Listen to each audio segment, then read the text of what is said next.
Before returning to the college entrance exam, I became popular in the scientific community. Hello again, dear adventurers of the multiverse. Thanks for joining us once more on this epic journey. Remember, this story is pure science fiction from our wild imagination, so don't go trying to summon dragons in your backyard. The rights of this amazing novel belong entirely to its original author. We are only the narrators. Do you want more adventures? Show some love to our YouTube channel with a subscription and a like, and if you want exclusive content, our Patreon is waiting for you with open arms. Chapter 251 Inside Show.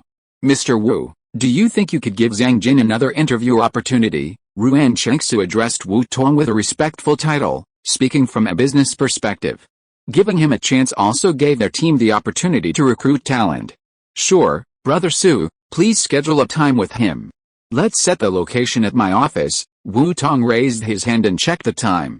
I'm available today. Brother Su, please confirm and give me a final answer. The team was indeed still short of talent in this area. Since Brother Su had recommended him twice, he must have unique qualities. Furthermore, he was an outstanding student at Awakens University, so an interview opportunity was worth it. Furthermore, Brother Su's reputation had to be considered. However, the final decision will depend on his ability. Even if his ability is acceptable, we still have to consider his social connections and other aspects to see if there are any abnormalities. Brother Su, you know the rules. Due to confidentiality regulations, every member joining the institute was subject to repeated screening, and Shui was no exception. Brother Su and the other members of the lab who had participated in such a major project as the PL-15 development underwent a re-verification of their documents and a confidentiality investigation before officially joining Wu Tong's research institute.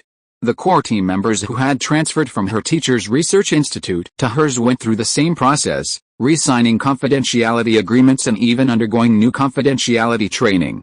I understand, Ruan Chengsu nodded in confirmation. He hadn't been exempted himself, so he naturally wouldn't want to make exceptions for others.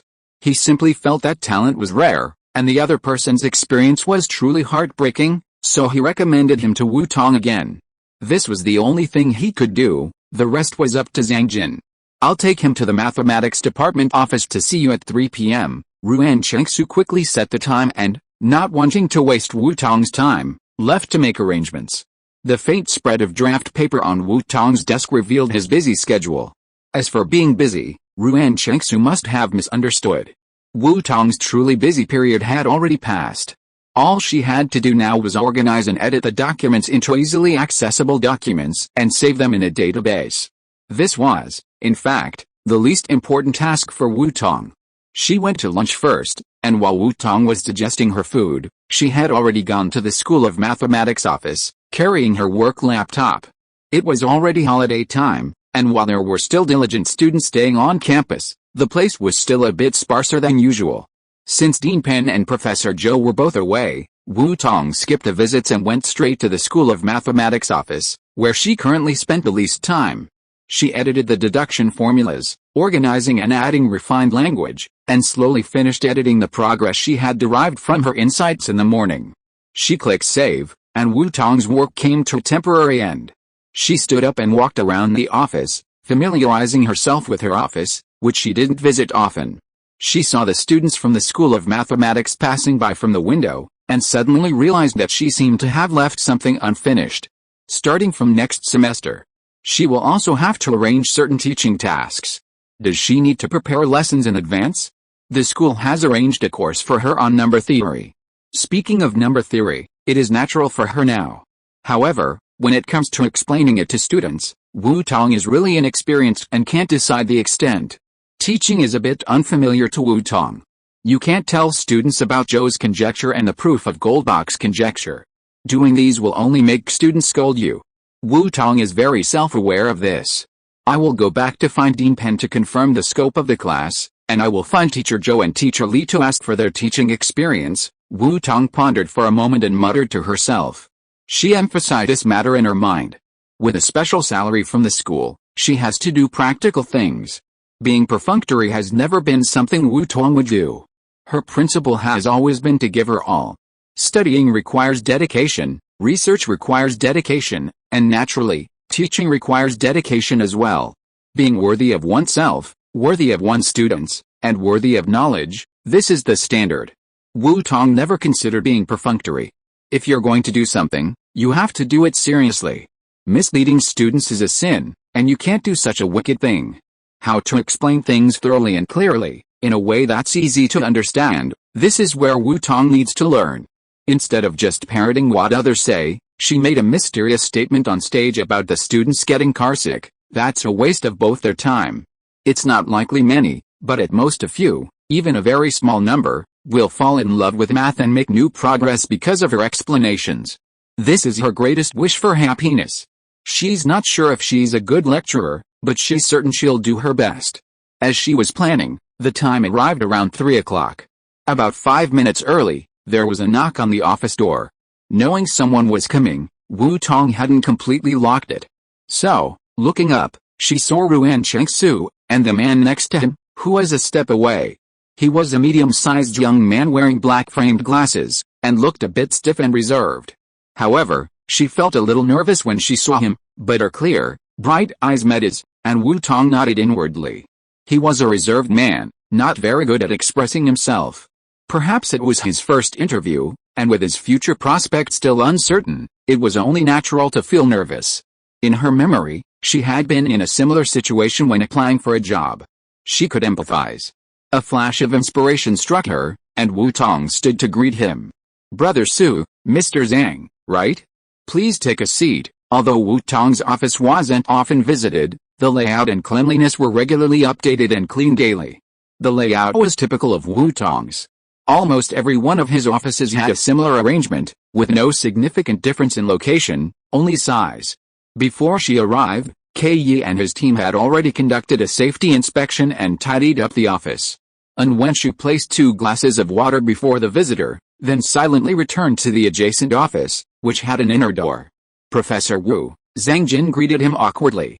He was also a fan of Wu Shen, and he had proudly upvoted his online posts. He had never imagined that such an opportunity would arise. To meet the god of his dreams for the first time in an interview. He felt a complex mix of nervousness, excitement, anticipation, and confusion. A few days earlier, receiving his advisor's firm decision not to hire him, it felt as if the tacit understanding had vanished. The position he had been preparing to fill had been filled by someone more pleasing to his advisor. Zhang Jin felt as if the sky had fallen. Chapter 252 Straw. After more than a decade of arduous study, he was finally accepted into Huaking University, a prestigious program. He was full of confidence. As he progressed through his undergraduate, master's, and doctoral studies, he realized that admission was merely the easiest step. It wasn't that he didn't want to find employment soon, but in his field, further study was essential for a successful career. His family was modest, leaving him no room for self-indulgence. He devoted himself entirely to his studies, and good grades secured him admission to graduate school. With these scores, he received sufficient scholarships and a graduate student stipend to cover his entire education, eliminating the need for further financial support from his family. He was determined to seize the opportunity and continue his studies. At the time, he didn't know much, but his advisor's selection of him was a testament to his hard work, a recognition of his dedication. Entering his advisor's lab, driven by a sense of gratitude, he felt even more apprehensive, focusing solely on his studies. Working late into the night on his advisor's projects was a common occurrence. His hard work, coupled with perhaps a modicum of talent, wasn't without results. At least his professional skills were strong, and since his doctoral studies, he'd been able to occasionally take on small contracts on the side, which provided him with some financial comfort and a little money for his family. He believed his advisor would notice his hard work. So, even when he received offers from outside, he prioritized his advisor's lab. Even though the salary wasn't great, he felt he couldn't let his advisor down. However, the reality revealed that his advisor had chosen him simply to find a skilled, low-cost laborer. With connections, he had a better option, and the previous agreement to retain him was empty. If this had happened earlier, before he'd missed the prime job hunting window for graduates, while he might have felt a little regretful about not being able to continue helping his advisor and working in a familiar environment, he wouldn't have been so passive as he is now. He could have actively sought employment, doing what others could do. Instead of the hopeless passivity he now faces, facing no suitable employers or opportunities, he struggled to find the right job. After graduation, he couldn't afford to stay in school and had only a small amount of savings. He couldn't stay in Beijing for long, let alone wait until next year's graduation season to find a job and compete with the new graduates. If a former graduate didn't have a suitable job that year, they wouldn't be able to compete with the current graduates the following year. Companies or employers would suspect that there was something wrong with him, or that his skills weren't up to par, for not finding a job the previous graduation season. Otherwise, the truly talented wouldn't be left. With so many new graduates to choose from, few companies would consider former graduates unless they had truly outstanding performance and comprehensive abilities that made them look askance. It wouldn't be impossible for him to just pick up a random job to get by, but he might not have the chance to return to the industry and pursue his desired career, or reach the higher levels he dreamed of. After 10 years of study, what was the point of all his hard work if he ended up working in a job unrelated to his major? He would still feel a sense of resignation if he couldn't find a job in his field. He still loved his major and the achievement of specializing in design. Almost suffocating with despair, he suddenly remembered Ruan Changsu's previous invitation. With a conscious desire to give it a try, he inquired again. He remembered that the position he'd been offered was for research in his field. Ruan Changsu's reply gave him new hope, a lifeline. They could even give him an interview. He jumped at the chance, delighted, and immediately seized it. Before arriving, he'd assumed his future boss might be a professor at Peking University. Meeting Ruan Changsu in person, he finally understood that the man who might be his future boss was none other than his idol, Wu Tong. His suspicions were correct. Wu Tong was indeed a professor at Peking University, but he was no ordinary professor. He was the youngest professor at Peking University, perhaps even in the world. He'd almost missed such an opportunity before. It was simply a complete waste. How capable was he? How could he actually refuse Wu Tong's offer? Following Ruan Changsu into the School of Mathematics and into the office building, he was still in shock as he reached Wu Tong's office. My God! Professor Wu. Before Zhang Jin sat down, he opened his mouth to greet him again, but in a moment of nervousness, the name of the god that had just flashed through his mind came out. Embarrassed, his pale face, which had been in the lab for so long, suddenly flushed and burned, and his hands clenched even tighter with anxiety. It's okay, any name is fine, it's just a nickname, Wu Tong smiled gently and soothed her. Although no one had called her that in person for a long time, it wasn't something she couldn't accept. Dr. Zhang Jin, right? Thank you for your trust and for applying for this job, Professor Wu. I should thank you for giving me this opportunity. After all, Zhang Jin was an outstanding graduate of Peking University who had earned a doctorate. Although he spent years in the lab and rarely interacted with people, he still had some basic mental fortitude. After a moment of nervousness, he adjusted his mind, overcame his nervousness, and spoke normally. Although he didn't quite understand how his strengths in mathematics and mechanical engineering would be utilized. Was there any project? He also had a slight concern. If the Wushan project ended and he was no longer needed, he would have to find a new job and start over. Without a stable place to rely on, he would inevitably feel uneasy. Although Wu Tong couldn't fully understand Zhang Jin's mood and concerns, he could guess at some extent. He immediately introduced Zhang Jin. I'm a mathematics major with a minor in materials engineering. I'm currently establishing a research institute under my name, located at Peking University, and I'm also building my own team. Some experimental projects will require the support of mechanical engineers. The position is a long-term need. Upon joining, you'll be a member of the staff of the National Level Research Institute. The security department had already conducted a basic investigation of Zhang Jin's information before his application. His social connections were clean, his personal experience was impeccable, and his advisor, while somewhat utilitarian, was not a questionable person. The basic investigation was approved, and he was within the safe range. Zhang Jin's personal resume had been provided by Ruan Changsu, and the security department had also provided matching information. Based on what Wu Tong had seen so far, he was basically certain that unless Zhang Jin showed significant character flaws or personality issues during the interview, or if he himself was unwilling, he would basically be considered for the position. Therefore, Wu Tong directly stated that she was doing material research and building a team. The phrase long-term need was like a reassurance to Zhang Jin. Chapter 253 Expansion. A position at a national level research institute was a godsend for him. Honestly, even his previous advisor's laboratory was merely a joint venture between a university and an enterprise, hardly a national-level institution. And now, he was applying for a position at a national-level research institute, just to try it out. If he didn't seize the opportunity, he'd be a complete idiot. Professor Wu, you've probably seen my resume. Now, let me introduce myself in detail. I'm Zhang Jin, 28 years old, a doctoral graduate in mechanical engineering from Huaqiang University. I studied under, have contributed to, and published, and I hope to be qualified for the position of mechanical engineering researcher you mentioned. Zhang Jin stood ready, reciting his resume fluently and deftly. His disadvantage was that while he had the skills, they were mostly working on projects for his advisor.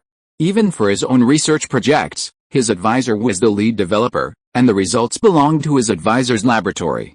This resume, at best, showed him as a skilled experimentalist, not as an indispensable innovative talent. Thinking of this, Zhang Jin clenched his fists again, feeling somewhat discouraged. With Wu Shen's fame, the recruitment of provers of the Goldbach conjecture would have swarmed with talented individuals superior to him. Compared to those top talents, he truly had no competition. However, with such a top-tier offer offered to him, how could he not seize it with all his might?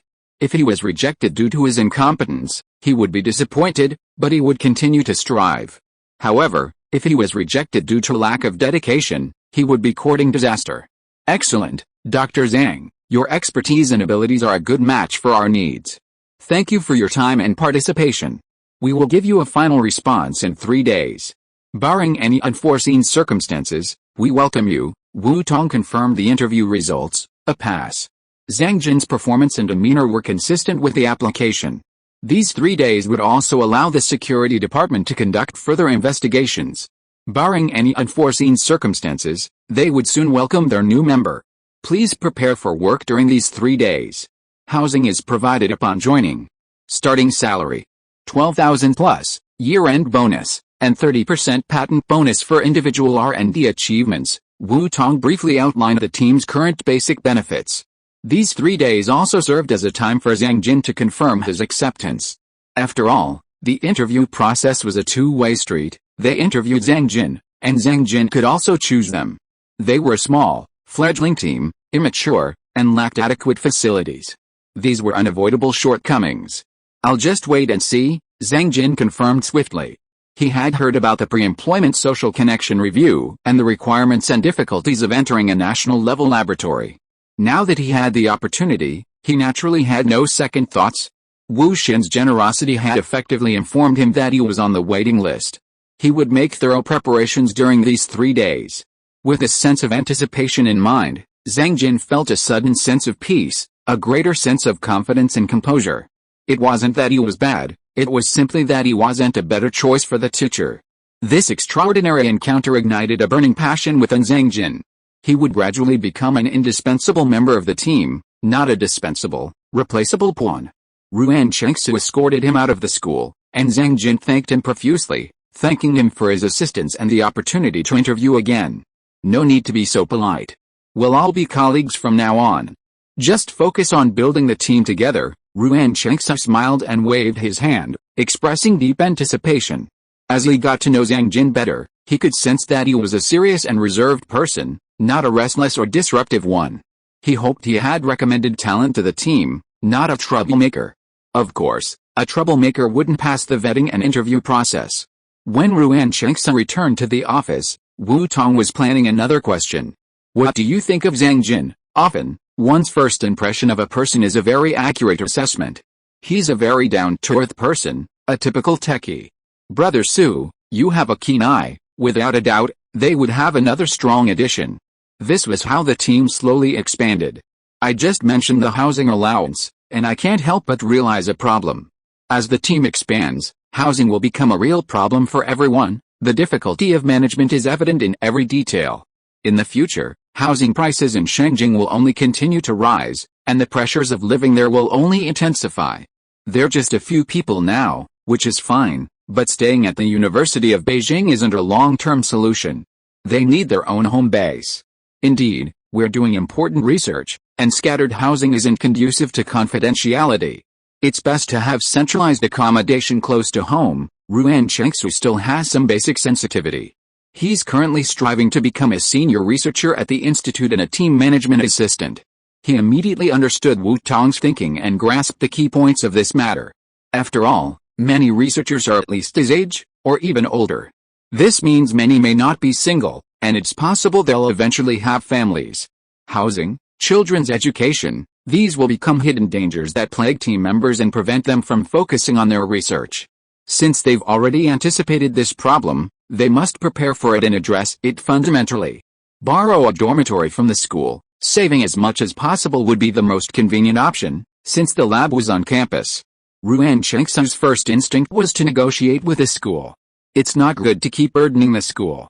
This is only a temporary solution. Wu Tong scribbled on a piece of paper, a topographical map of the area surrounding Kyoto University already appearing on the draft paper. The best solution is to establish our own dedicated living quarters in a suitable location nearby. If it's too far to commute, then there's no need to think about places on campus. The only option is to look for suitable accommodation within a half-hour drive. Furthermore, within this radius, their researchers would also benefit from Kyoto University's comprehensive educational resources, from kindergarten to elementary school, middle school, high school, and even university. Educational resources, medical care, living amenities, and transportation are all factors that must be considered within the supporting facilities, ensuring that researchers can conduct their new research without any worries. This is their goal. This is not an urgent matter yet, but it must be included in the major development events of the institute and planned and arranged slowly. Wu Tong is aware that he is not a professional management talent, so he records the key factors of their needs in detail. Wu Tong plans to hand it over to the assigned management team to track and arrange the progress after the institute is delivered. Chapter 254 Vertical. Wu Tong never forced herself to do things she wasn't good at. She learned from her teachers, whether it was Dean Pan, Teacher Zhou, her teacher Cheng Huanan, or even Mr. Hua from Hua Yanxing, whom she had collaborated with. These were all senior figures who held high hopes for her. Every interaction was a joy, and they were willing to share their experience with Wu Tong. The foundation of management was that she didn't have to control everything herself. She should be in control of the overall situation, leaving the details to more specialized personnel. She simply communicated her desired outcome and reviewed the results. Finding land and building a house would require considerable funding, and Wu Tong felt she should focus on achieving something and seeking financial support from higher-ups. She had sufficient value, and higher-ups would naturally help her. Although she felt embarrassed to burden them with what she wanted to achieve, Wu Tong felt that seeking help from higher-ups was the most appropriate solution, rather than burdening herself with tasks she lacked expertise. She could contribute to the country through her strengths.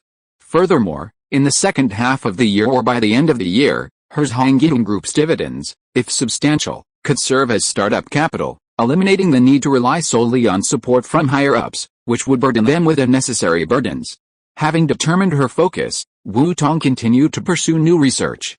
She had just made some minor breakthroughs in the NS equation, but it had reached its limit, temporarily preventing further progress. Rather than insisting on specialized research, Wu Tong turned to another topic, carbon fiber composites. Carbon fiber composites are inorganic, high-performance fibers with a carbon content exceeding 90% that are transformed from organic fibers through a series of heat treatments. They possess excellent mechanical properties, combining the inherent characteristics of carbon with the softness and processability of textile fibers, making them a new generation of reinforcing fibers. Their advantages are clear: a low specific gravity, less than a quarter that of steel, and high strength.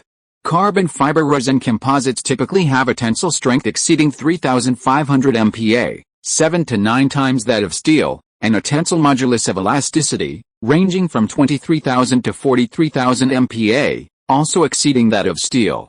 Therefore, CFRP-specific strength, the ratio of a material's strength to its density, can reach over 2,000 MPa, GCM3, while A3 steel's specific strength is only around 59 MPa. Its specific modulus is also higher than steel. Its low specific gravity, excellent rigidity, and high strength make it an advanced aerospace material. Every 1 kilogram reduction in a spacecraft's weight can reduce the launch vehicle's weight by 500 kilograms. Similarly, this applies to fighter jets. Every reduction in the fighter's weight translates to an increase in payload and maneuverability. Weight reduction has always been a perpetual research topic in the aerospace industry. Therefore, carbon fiber composites are constantly being pursued in the aerospace industry, and the use of advanced composite materials remains a pressing need. Most importantly, breakthroughs in carbon fiber composites would make vertical takeoff and landing fighter jets possible. Vertical takeoff and landing fighter jets utilize vertical takeoff and landing technology. Vertical takeoff and landing, VTOL, fighters can take off and land without a runway, requiring minimal runway conditions. They can deploy and attack alongside ground forces on front lines and attack ships, providing rapid response to forward support and exceptional flexibility. While there haven't been significant breakthroughs in this area domestically, with international developments, this is a challenge that must be overcome. As China expands into the deep blue, developing VTOL aircraft is essential to better defend the motherland and protect our territorial waters and airspace. This type of aircraft is also favored by the Navy, as the length of a ship's flight deck is often limited, making VTOL technology particularly practical. She and Professor Liu Xiaolu had detailed discussions regarding the development direction of the J-35. The J-20 has reached a certain technological ceiling. Yes, they can continue to overcome technical difficulties, push beyond this limit, and design and develop a fighter jet that can fly even faster and farther. However, the J-20's range and speed, combined with its powerful payload, are still too much of a duplicate of the J-20's. This would mean the J-20, with its world-leading performance, would likely be retired before its service life is limited. Excessive overlap in performance is also a waste of resources. The J-20 has entered full production, rapidly arming the nation to safeguard its frontiers. Currently, J-20s are deployed along the southeastern coastal areas and along the northwestern border. The J-20's superior performance, combined with its extensive combat radius and exceptional endurance, ensures they can establish a direct perimeter, encompassing both the southeastern and northwest directions. Ultimately, she and Liu Xiao agreed on designating the J-35 as a carrier-based aircraft. The best-case scenario envisioned vertical takeoff and landing, VTOL, capabilities, including electromagnetic catapults, would be a breakthrough based on the J-20 Mighty Dragon's capabilities. With their access, Tong and Liu Xiao were able to track down and gain access to confidential information that hadn't been made public. China's first aircraft carrier, the Type 001, was nearly complete and would soon be delivered to the Chinese Navy for sea trials. It would then enter service, becoming a powerful weapon commanding the nation. China would soon have its own aircraft carrier. This exciting news filled the hearts of the Chinese people with a surge of excitement, making them eager to contribute to this magnificent weapon, perhaps making it even more formidable. Aircraft carriers have become an indispensable weapon in modern navies and a symbol of a nation's comprehensive national strength. They possess powerful attack capabilities, excellent maneuverability, seakeeping, along with robust protection. They typically form carrier battle groups with escort vessels such as cruisers, destroyers, frigates, submarines, and supply ships to carry out combat missions. Other ships in the fleet provide protection and supplies for the carriers, while the carriers provide air cover and long-range strike capabilities. An aircraft carrier group, centered around the carriers, is one of the most important vessels in naval warfare. Aircraft carriers enable a nation to conduct long-range operations far from its homeland, independent of local airfields. Therefore, the airstrike capability of aircraft carriers is crucial, and the demand for vertical takeoff and landing, VTOL, fighter aircraft is urgent. VTOL aircraft require extremely high performance from the aircraft themselves. Achieving this high performance requires material challenges. Carbon fiber composite materials, currently being developed and widely used in the world's most advanced fighters, are a crucial challenge that must be overcome. Only by overcoming these material challenges can the next steps in the development and implementation plan be achieved. Chapter 255 T10001. Tong currently holds extremely high clearance, and the confidential database has been opened to her, allowing her to easily access the information she needs. If she needs additional information, she can request it, and a professional data clerk will assist her in collecting it. Tong reviewed data on the carbon fiber sector. In the 1970s, despite a challenging international climate and a tight technological blockade, China's technological pioneers achieved certain technological breakthroughs, making significant strides from scratch. However, with the reform and opening up, The domestic trend favored externalization, with many blindly worshipping Western technology. Under the pressure of mature products from abroad, the domestic carbon fiber field remained largely stagnant for over 20 years. Later, China recognized this and worked diligently to reform. Starting in 2000, at the beginning of the new century, domestic carbon fiber technology began to diversify, abandoning the original nitric acid-based precursor production process. Researchers successfully employed a one-step wet spinning process using dimethyl sulfoxide as a solvent, and a small number of domestically developed T700 carbon fiber products gradually reached the level of international counterparts. However, this was accompanied by a growing demand for carbon fiber in China, and carbon fiber has been designated as a key national priority for support in the chemical fiber industry. In 2005, the global carbon fiber market was only $900 million, but it is expected to reach $10 billion by 2013. 10 years later, after 2023, it is expected to reach $40 billion. The application of carbon fiber composites will enter a new era. The industrialization of carbon fiber has adopted a combination of domestic development and imports. Only now have domestically produced carbon fiber production lines comparable to those of the T300, a small company in China. Only a handful of companies have established 100-ton production lines capable of producing T700 or above. This is technological innovation, and it's not easy.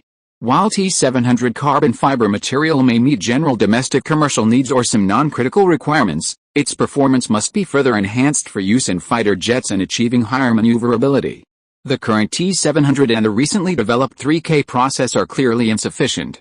The diameter of a single carbon fiber strand is extremely fine, less than 5 microns, equivalent to 1/10 to 1/50th the thickness of a human hair. Yet, its strength is over 4 times that of aluminum alloy and 7 foot 9 times that of steel. Internationally, more advanced technologies like T800, 12K, 24K, and even 48K have already been developed. Domestically, both technology and production equipment still have considerable room for improvement. Tong swiftly studied and researched, absorbing specially acquired data on carbon fiber, rapidly understanding and mastering it. She also recorded the sparks of inspiration that emerged as new knowledge collided with existing knowledge during her research. Once Tong had thoroughly reviewed the current foundations of the entire carbon fiber sector, a new research direction emerged more smoothly than she had anticipated. Without hesitation, Tong seized this flash of inspiration and began to deduce and formulate a broad direction. With a clear overarching direction as a framework, and her mathematical skills further strengthened, Tong developed mathematical models with greater ease. Relying on the thoroughness of these models, the details of the new carbon fiber manufacturing process and its composite materials were gradually filled in and refined. Tong avoided seeking simplicity, directly innovating on the T700 process. This approach allowed for rapid breakthroughs, but also came with its limitations. In pursuit of a material with improved performance, Tong painstakingly began by examining the fundamental composition of carbon fiber. Carbon fiber is primarily composed of the element carbon. Tong refined its microstructure at the nanoscale, redefining the preferred orientation of its graphite crystallites along the fiber axis. The crystallite size, strength, and modulus along the fiber axis enhanced the tensile curve of the carbon fiber monofilament. This marked a technological breakthrough from short fibers to long fibers and formed the basis for the development of high-energy fibers. High-energy fibers, capable of high temperatures and possessing high physical stability, are the foundation of composite materials. When inspiration strikes, seizing the opportunity is the key to achieving a breakthrough. Tong sent a message home, announcing that she had some inspiration and would be spending some time in seclusion on campus researching a topic. And when she would brief her family on the details, she had reoccupied her on-campus dormitory and, in her own private space, devoted herself to absolute deduction, pursuing comprehensive research and development. After her family relocated to Beijing, Tong had been spending most of her time home, maintaining a consistent commute between school and home. She hadn't used the campus dormitory for some time. However, the logistics department didn't let this get in the way. Regular staff maintained and replaced spare items, just in case Tong needed them right now. The school certainly wouldn't revoke Tong's dormitory privileges just because he was going home soon. If it weren't for the fear of being conspicuous, they would have doubled their support for Tong. After all, The cost of inviting a top international scholar like Wu Tong was far higher than the price demanded by someone like Wu Tong, who wasn't particular about the conditions and was down to earth.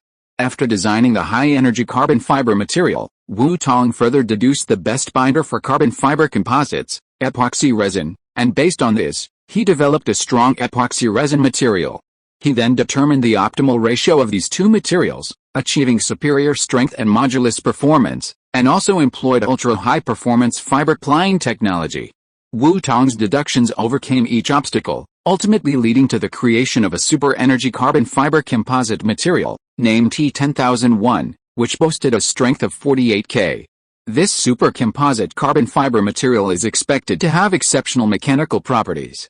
Its tensile strength, tensile modulus, bulk density, and linear density are all double the strength of current domestic T700 materials, surpassing even the international T800 in various performance parameters. Wu Tong should have been delighted to have deduced another groundbreaking super material, but the discovery of this ultra-high-strength material was causing her both joy and a headache. Such high-performance materials also place extremely high demands on processing technology. Current domestic production equipment is not up to the task of processing T10001, and even small-scale laboratory preparation requires improved instrumentation. Moving from experimental materials to large-scale production on production lines will be a significant hurdle. Only by establishing a large-scale production line, measuring tons of material, can it be deployed on fighter jets and spacecraft for mass production. This, in turn, paves the way for the next stage of research and development for the vertical takeoff and landing fighter aircraft she envisions. The volume of use for these massive materials is extraordinary, and sufficient production requires mature technology. Chapter 256 Collaboration. Of course, Wu Tong didn't let her headaches last too long. She wasn't alone, she already had her own small team, backed by the government. With so many leading figures in domestic mechanical engineering, if they combined their efforts, she doubted they couldn't overcome this challenge. If that didn't work, she could just start over and study mechanical engineering from scratch, developing her own design. There were always more solutions than problems. The experts in China had a keen eye for detail. They could deduce the real thing from toys, and based on purchased products, they could replicate and optimize large-scale products. She was eager to learn from these top experts. With the material model and preparation process designed and perfected, her top priority now was to produce the product in the laboratory, then test the data and request that the higher-ups allocate concentrated efforts to develop the equipment. Teacher, ask Brother Su Torin to prepare for the carbon fiber composite material test. Wu Tong dialed the phone and began making experimental arrangements. Her staff kept collecting her manuscripts, which had to be encrypted and brought into the lab. Please ask Dr. Zhang Jin to meet me in my office in 10 minutes. Zhang Jin's documents passed inspection without incident, and 3 days later, he was successfully admitted to Wu Tong's lab. He signed a new confidentiality agreement and vaguely learned of Wu Tong's significant achievements in materials science. He was overwhelmed with the honor of joining such a top-tier team and a profound admiration for Wu Shen. Even before he realized it, Wu Shen's mathematical achievements had already filled him with endless admiration. After signing the confidentiality agreement, Zhang Jin was even more resolute. From then on, he would be Mr. Wu's subordinate, available wherever needed, diligently improving himself and striving not to hinder Wu Shen. And Wenchu, carrying the manuscript safe in Wu Tong, entered the Materials Science and Engineering Research Institute under the covert protection of a group of guards. Cheng Huanan, accompanied by Ruan Chengsu, Tao Ran, and Zhang Jin, was already waiting at the entrance, eager to see them. Seeing Wu Tong, they all rushed over to greet him.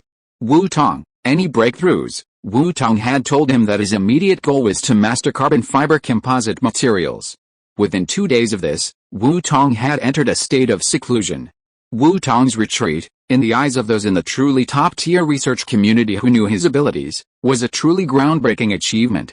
For the 10 days since Wu Tong's retreat began, Cheng Huanan had been eagerly anticipating the progress of China's new materials research, yet he hesitated to ask too many questions, lest he overwhelm Wu Tong with scientific research pressure. Teacher, we've lived up to your expectations. We've made a breakthrough. The material model has been designed, but the details still need to be verified experimentally. Wu Tong gave his teacher a gentle, reassuring smile and reported swiftly. Although Cheng had spontaneously offered to help Wu Tong advance and to assist him, Wu Tong never considered him more of an assistant than a guiding force. I'll discuss with Dr. Zhang the direction of equipment improvements. Let's begin experiments, preparing materials and testing their performance. The test results clearly demonstrated the performance of the successfully prepared materials, so Wu Tong didn't need to elaborate on them here. No problem. The lab is fully prepared and awaiting your instructions, Cheng Huinan assured him. At such a crucial moment, he would give his all and absolutely no one would be a drag. Dr. Zhang, I need you to adjust the laboratory's high and low temperature carbonization furnaces and the wire taking and unwinding systems. The effect I'm trying to achieve is, I need your cooperation in making these adjustments. Is that okay? Before preparing for the experiment, parameters must be adjusted based on the Institute's existing instruments and pre-ordered small-scale material preparation equipment. This is just a trial, not a large-scale production project. Once the laboratory's instruments are adjusted, the experiment should be basically complete. No problem, Mr. Wu, I'll get started, Zhang Jin agreed briskly. Opportunities come to those who are prepared. He officially joined the company just as the new equipment arrived at the laboratory. To better assist the team, he started with the new instruments, gradually gaining a detailed understanding of their performance and structure. Each of the laboratory's precision instruments is expensive, so he certainly couldn't just disassemble them. He pieced together as much as possible from the instrument manuals, the internet, and even contacted vendors. He didn't have to master each instrument by heart, but he did have to become as familiar with it as possible. Hard work pays off, and now it's time to put it to good use. Thanks to Zhang Bo's diligent work, guided by Wu Tong's precise parameter requirements, the equipment was fully adjusted within half a day. With Wu Tong's command to begin the experiment, the experimental team began operations. Wu Tong led the experiment, with Cheng Huinan as his assistant, and Tao Ran and Ruran Chengsu as key personnel. Zhang Bo provided instrument support, while the other personnel stepped aside as backup. Begin, Tao Ran, Brother Su, prepare the polyacrylonic trial. The experiment officially began, and the researchers, following Wu Tong's instructions, prepared the precursor silk step by step. The precursor silk began a pre-oxidation treatment, which transformed the linear molecular chains of the precursor into heat-resistant trapezoidal structure and also served as a carbonization agent for the subsequent carbonization process. Maintain a uniform temperature of 242 degrees Celsius. Wu Tong monitored the experiment closely, making precise adjustments. This temperature was the optimal pre-oxidation temperature for this material. At 242 degrees Celsius, the oxygen content in the pre-oxidation furnace, which Zhang Jin had built with great difficulty according to her specifications, rose sharply, triggering chemical reactions. 80 minutes later, a series of reactions, including cyclization, oxidation, and dehydrogenation, occurred. During this process, Pan shed numerous small molecules under chemical reactions, undergoing structural changes. They verified the desired conjugation reaction, indicating a successful pre-oxidation. The raw fiber, after undergoing pre-oxidation, transformed into further pre-oxidized fiber. Its color also changed from its initial white to pale yellow, beige, light brown, dark brown, and finally black. The oxygen content of the pre-oxidized fiber is currently 8.78%. Tao Ran accurately reported the experimental data after testing. Begin the next low-temperature carbonization process. Wu Tong gave another order, and the laboratory technicians at the control table followed the instructions with precision. Wu Tong divided the temperature range between 300 and 800 degrees Celsius and, isolated from air, gradually carried out the carbonization reaction on the pre-oxidized fiber, forming the initial tubostratic graphite structure. Be careful. Keep the exhaust port unobstructed. Be careful with exhaust gas and hot oil. During this stage, the pre-oxidized fiber undergoes pyrolysis and polycondensation reactions, producing a large amount of exhaust gas and tar, which must be promptly removed through the exhaust port to ensure stable experimentation. Low-temperature carbonization is gradually completed, followed by high-temperature carbonization of 1400-2000.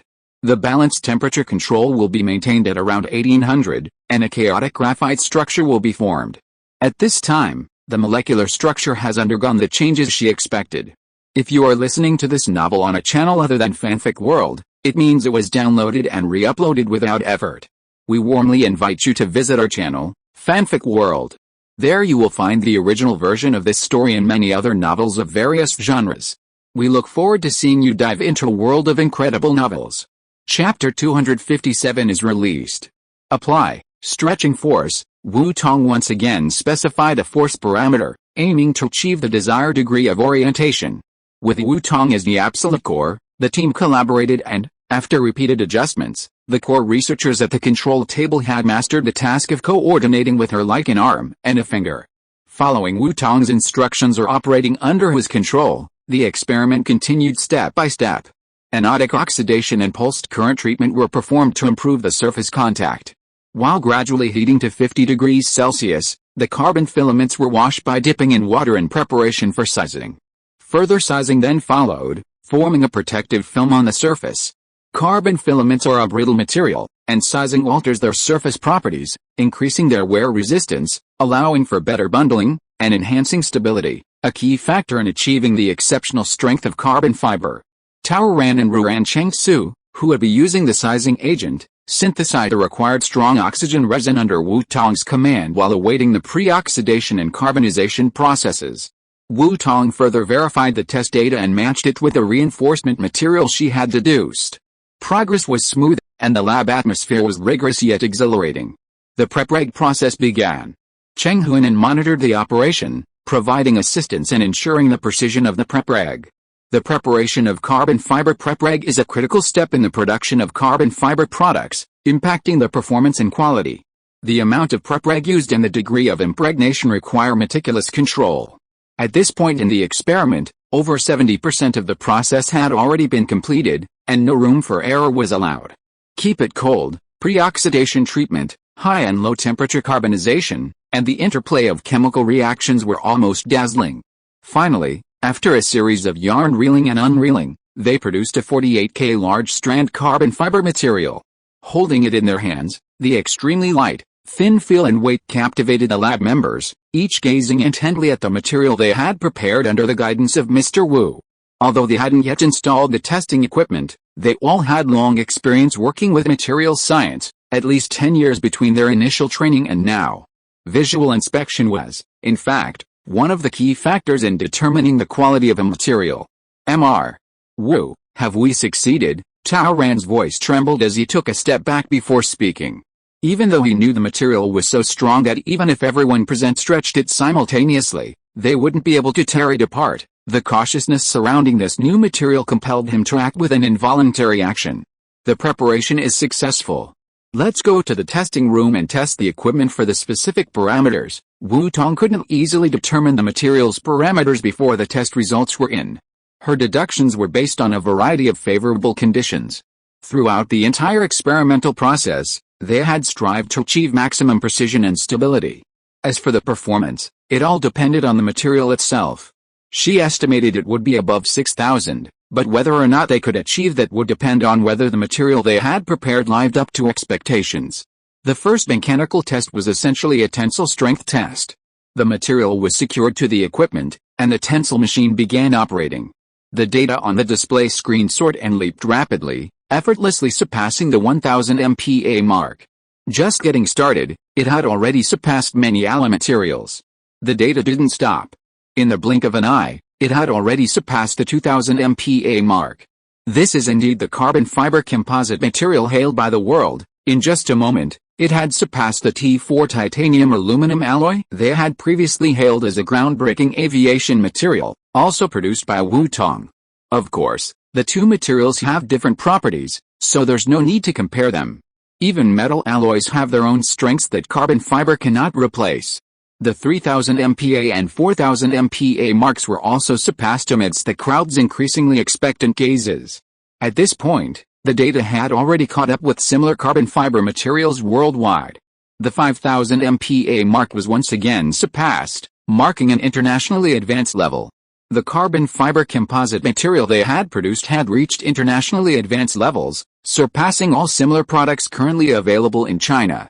6000 MPa, 6000. Ruan Chengsu stared intently at the tensile tester readings, his heart pounding so fast he could hear it. This state of intense anxiety was several times more intense than when he was a child, worried about his teacher asking him questions. He felt like his heart was about to burst out of his mouth. But he wasn't ashamed. What did 6,000 MPa mean? It meant it had surpassed international standards, achieving world-class status. They were about to witness the birth of another top-notch material, a crucial supermaterial for aerospace and a major sector. Inside the testing lab, besides the calm and composed junior sister, even the teacher wasn't much better, just a bit calmer. Like him, the others clenched their fists, twisted their chests, and ruffled their clothes. Everyone's eyes were fixed on the steadily rising tensile tester readings. After more than 10 hours of experiments, carried on from morning till night, even as the night deepened and the dawn was about to break, their spirits were as high as if they had drunk a large glass of stimulant. Not a trace of drowsiness remained, as they all stared intently at the tensile machine display. Finally, the tensile machine data stopped at 7,780 MPa. It had broken through 7,000 MPa, but was still very close to 8,000 MPa. This was their first experiment. If they could repeat the preparation process more skillfully and precisely, they might be able to break the 8,000 MPa barrier, surpassing the international advanced level of over 2,000 MPa. Everyone stared blankly at the flashing data on the display, their hearts boiling with excitement. After a long while, they reacted and almost jumped to their feet in cheers of excitement. Mr.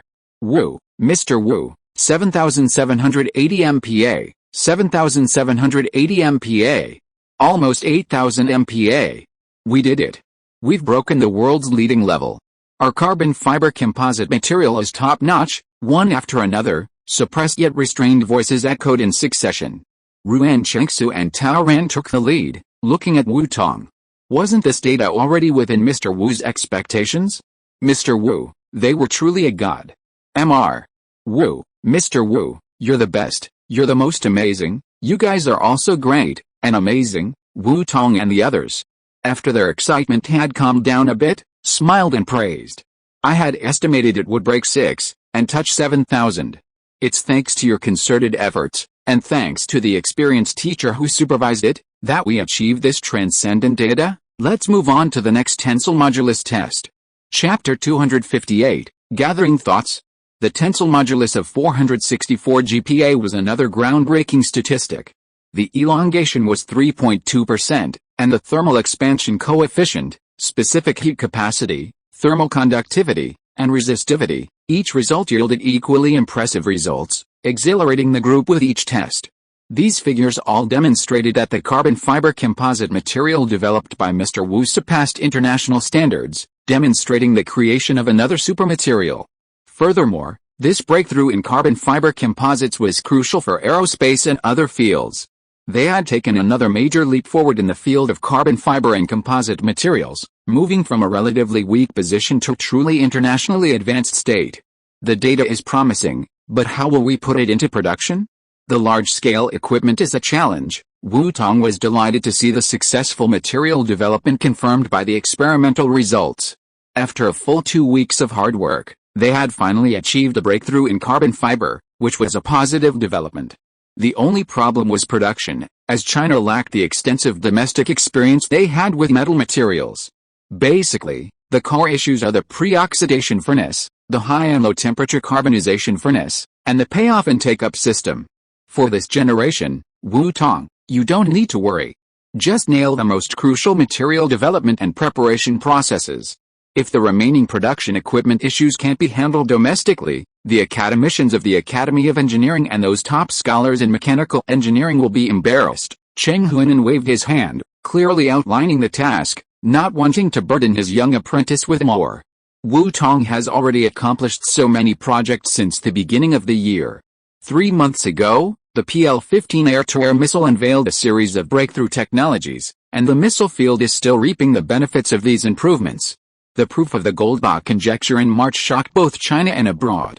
April and May brought the ultra-purification and recycling projects, June the super roadbed material combination, and July, which just kicked off, has seen another breakthrough in carbon fiber composite supermaterials. Wu Tong's 18th birthday is coming soon. It's time for him to rest. Even the most talented person shouldn't be toiling away like this, doing 10 years of research in a single year. Arrange the report first, and let higher-ups handle the details. Things handled from the top down were much easier than if they were to communicate on their own. After receiving Wu Tong's report on his achievements, Chu Hengin felt he had made some progress this time. After all, he had gained so much experience, and now he could at least maintain a certain composure. However, despite his outward composure, his inner excitement remained undiminished. It was even more intense. As the head of the research department, he knew exactly what those parameters represented. China's aerospace industry was about to achieve another major breakthrough. China's power was about to be strengthened. The technology, the theory, and the research and development results were there. All that was missing was the production equipment, right? That wasn't a problem. He immediately reported the matter and gathered the leading experts in equipment research and development both domestically and internationally to pool their wisdom and ensure the production line was built as quickly as possible. According to your plan, immediately, the old man declared without hesitation. A top-secret meeting was held in the research department. The mechanical equipment experts who received the notice were both puzzled and had their suspicions. When the topic of discussion came to everyone's attention, astonishment crossed everyone's face. Development of equipment for a 101,000-ton carbon fiber composite production line. Did their carbon fiber composites need such a production line? Hadn't they always been importing them before? Was the country now preparing to develop its own? If it was, why would they start researching equipment now, and why convene such a hasty meeting? Could there be a breakthrough? Some bolder minds couldn't help but speculate. If so, that would be great. The country had independent R&D technology in this area. No one wanted to rely on others for support. The experts sitting here were all absolutely reliable, loyal to the country, and no fools. Those who were slow to react realized this possibility a little later and looked at Chu Hengin, the meeting's leader, with surprise. If they could achieve full success, if they could independently develop everything, how wonderful it would be. Yes, we have great news. We've successfully independently developed a world-leading carbon fiber composite material.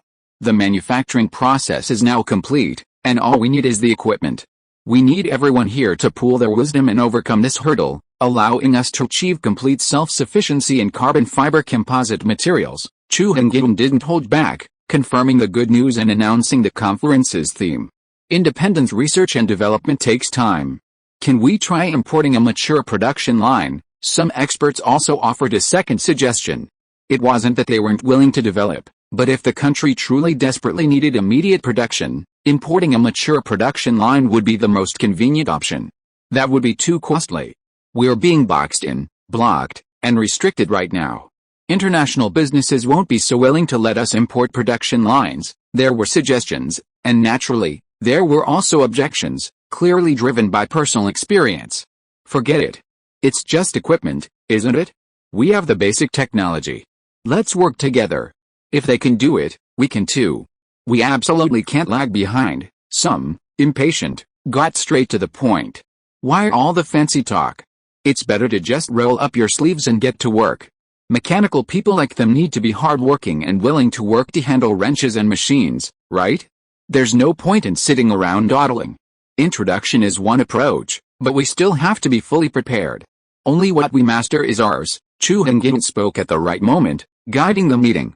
These experts each had their own tempers. They didn't start arguing before they even finished their work. When it comes to joyful research, it still goes to Mr. Wu. They barely set targets for him, but he's consistently producing results one after another, submitting them to the government to help. Mr. Wu's efficiency has pushed his limits infinitely higher, forcing him to remind himself more often that not everyone is Wu Tong, and that others shouldn't be judged by their own standards. So, please discuss first. If we want to achieve this goal, what do we need to overcome, who will be responsible for it, and how long will it take? They had certainly considered importing, but it could only solve the immediate problem and might not be fully applicable. Relying solely on importing would definitely not work. They could only say that they would try this approach by leaking information to the international community through the corporate sector. Chapter 259. Ultimately achieving self-sufficiency hinges on China's own efforts. Relying on others is worse than relying on ourselves, a principle the Chinese have understood since ancient times. With a direction set, the leaders, no matter their narrow-mindedness, began to actively offer their opinions. None of them were pushovers. They were arguably the nation's top experts in this field. The meeting progressed smoothly, focusing on several key challenges, with the experts with the most expertise in these areas taking the lead. Please give your all and ensure that we complete the crucial task of establishing a state-owned carbon fiber production line in the near future. I'm counting on you." Before the meeting concluded, Chu Hengin bowed deeply in thanks. "If you have any questions, please let me know." He had only a basic scientific background and couldn't contribute significantly to R&D, but he could provide oversight and ensure logistical resources were readily available. In his office, Chu Hengin briefed the elder on the meeting's content.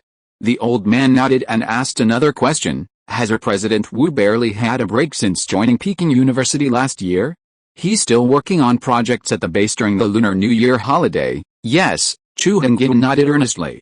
As the person in charge of scientific research, he knew this firsthand. Since the beginning of last year, Wu Tong had been advancing rapidly in research. From the Zhou conjecture, which initially made him a prominent figure, to the proof of the double conjecture in July, to the International Congress of Mathematicians in August, and since joining the university in September, he has been diligently working on the materials science field, one achievement after another, one project after another. He's been completely busy. At the end of the month is President Wu's 18th birthday. Let's arrange a good place for him to recuperate, and give him a great gift. Happy birthday, President Wu. The old man made the arrangements with a smile. He couldn't let his contributions go unrewarded. The impact of this achievement alone could not be bought with money. He stared at the layout spread out on the desk, lost in thought. Their technology hadn't kept pace with the widespread use of carbon fiber composites in new international fighter jets, a breakthrough they desperately needed. Now, their treasure had brought them real benefits. They now had carbon fiber composites, even world-leading, world-class materials that surpassed international standards. The research device is nearing completion. I'll strive to deliver it to Mr. Wu on his birthday, Chu Hengin added. Thanks to Mr. Wu's contributions, we've saved a considerable amount this year. Mr. Wu's funding will be allocated further. Sufficient funding was essential for R&D. They couldn't let Wu Tong run out of money. It would be too late to react when Wu Tong ran out of funds. Yes, I'll arrange it right away. At Peking University, Wu Tong's workload eased after submitting her project, but she wasn't resting. She and her core team members began reviewing the experiment and sharing their thoughts on this area with Professor Chang, Tao Ran, Ruan Cheng Su, and the others. The teacher said that a good lab team is self-cultivated. She thought, starting with guidance for each experiment, explaining the key points, and then analyzing and explaining their questions, nurturing them from the ground up. Next, we'll repeat the experiment. Everyone should summarize it and feel free to share any new ideas. Let's explore the possibilities together. T10001 is just the foundation. I'll look forward to you developing upgraded versions like T10002 and 10003, Wu Tong encouraged with a smile. She was very optimistic about her team members. No problem, Mr. Wu, we'll give it our all. Wu Tong's encouragement was the ultimate reward, and everyone's eyes lit up, patting their chests in assurance. Repeated experimental preparations, with the utmost skill and precision, each batch of materials, just like the experimental sample number 1 that was transferred along with the materials, were successfully prepared. In particular, after a subtle adjustment of parameter precision, the best result, the ultimate tensile strength data, touched the breakthrough mark of 8002 MPa. The benchmark is between 7700 MPa and 8000. According to the laboratory's standard of considering the highest result as a breakthrough, they have truly reached over 8,000. This tangible breakthrough, accompanied by hands-on instruction and daily fulfilling days of visible progress, has truly fueled the motivation of several core team members. If Wu Tong had not forbidden it, they would have slept in the research lab, immersing themselves in research all night long. However, Wu Tong disapproves of such self-destructive progress and only scheduled one replicated experimental preparation per day. Incorporating experimental principles, she gives them ample time for absorption and rest. No matter how much she needs talent, Wu Tong will not force growth. Rather than rushing for quick results now, she looks forward to a future where time settles. Continuous data aggregation and more accurate data will serve as the most comprehensive basis for future production. With the material developed, she can be considered a person who has been entrusted with a task and has been loyal to them. Wu Tong reported to her superiors and called Lu Xiao. Mr. Lu, to be honest, although she was officially on the H20 project team, aside from minor adjustments in communication during the engine technology migration, She had made virtually no other significant contributions, a bit of a misnomer. Just call me Lu Xiao. Calling me Mr. Lu is stressful. The H-20 project was progressing smoothly, its technology mature, thanks in large part to Wu Tong's contributions. New supermaterials for the airframe, the WD-15's super-powerful engine, ultra-high temperature coatings, the new PL-15 air-to-air missile, innovative ammunition configurations based on Wu Tong's N-24 super explosives, and other missiles incorporating his technological innovations. Furthermore, with Wu Tong's assistance, he optimized the H-20's aerodynamic layout. The H-20's development was a natural progression thanks to a multifaceted technological advancement. The wind tunnel tests had already passed, and the physical build phase had begun. Honestly, their project had benefited greatly from Wu Tong's technological contributions. Simply having Wu Tong serve as a project consultant was already audacious. Now that Wu Tong had graduated, he no longer had to address him as Teacher Lu, a title commensurate with his position. He had largely been reaping the benefits, a fact he felt was embarrassing for Wu Tong, who was now calling him Mr. Lu. Okay, then I'll be so arrogant as to call you Brother Lu. Wu Tong didn't dwell on the issue any further, and immediately reported the key points of the teleconference. We've achieved a breakthrough in carbon fiber composite materials. The ultimate tensile strength has reached 8,000 MPa, and the tensile modulus. Wu Tong briefly gave Lu Xiao the general parameters, giving him a clear understanding. The J-35 can officially enter the pre-research phase.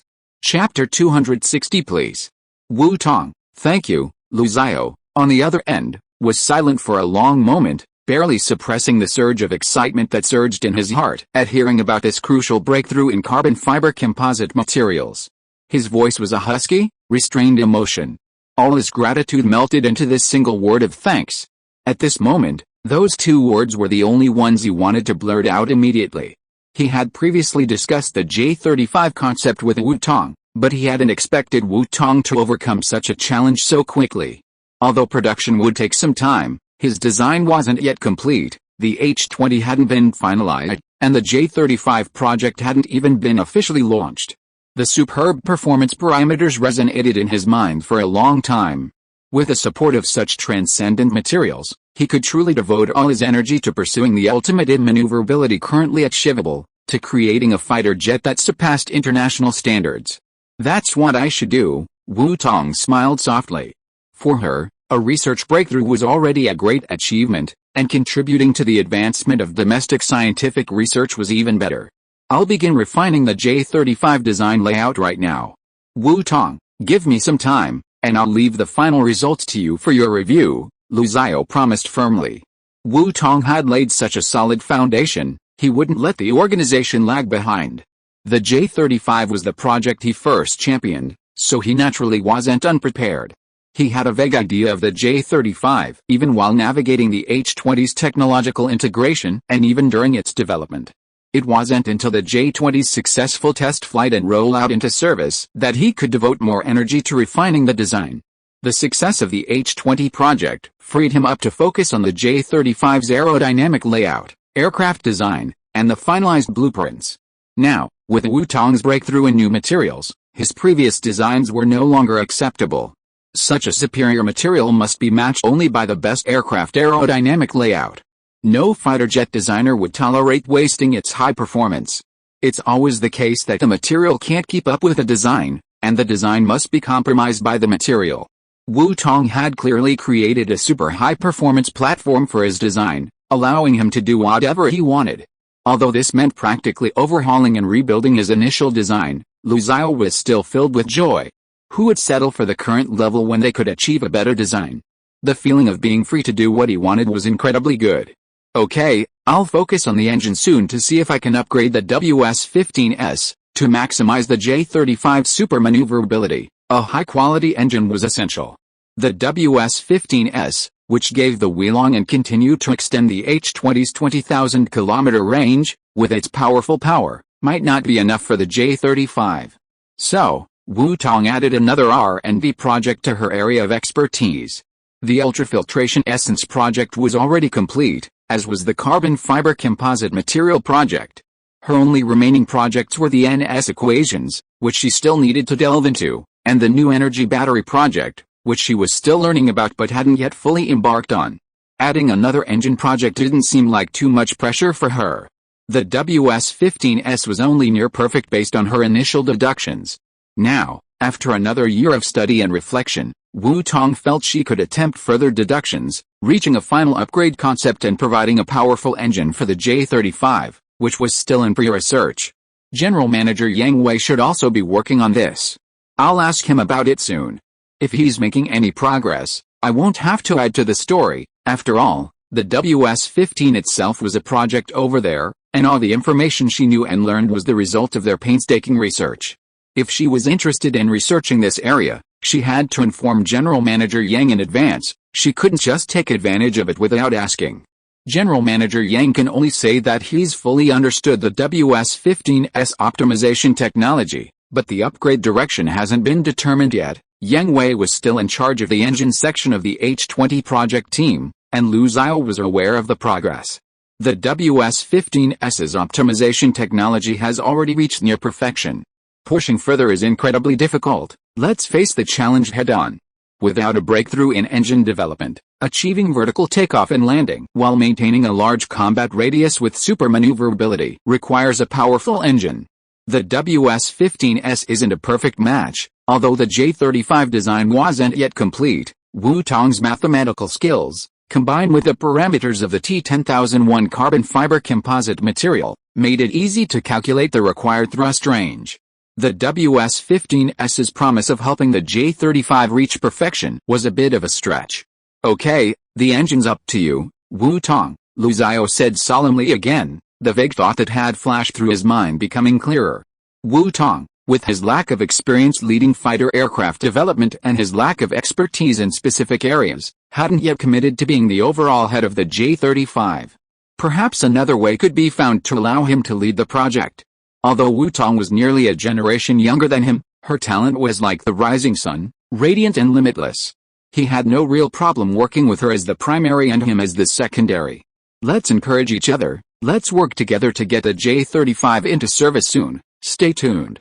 We invite you to participate in the H-20 test flights and the future J-35 tests. If Wu Tong could be so confident, how could Lu Xiao not be filled with enthusiasm? He had once been a dazzling and gifted child. Even now, in his quiet scientific research, his reputation still lingered in the outside world. Wasn't it just a series of challenges? Overcoming them was the only thing. She looked forward to this future, gradually unfolding. Wu Tong smiled and ended the call. Using her abilities, doing her best to contribute to the country's prosperity and strength, was truly meaningful, wasn't it?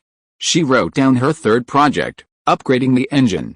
Wu Tong had always been resolute in her pursuit of her goals. Wu Tong filled her time once again with fulfilling research, study, and experimental repetitions. When not in retreat, she continued to commute between school and home.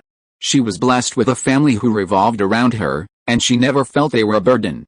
They had left their homeland for her and were actively adapting to life in Beijing, fearing she might be burdened. With such a family, how could she not spend more time with them whenever she could?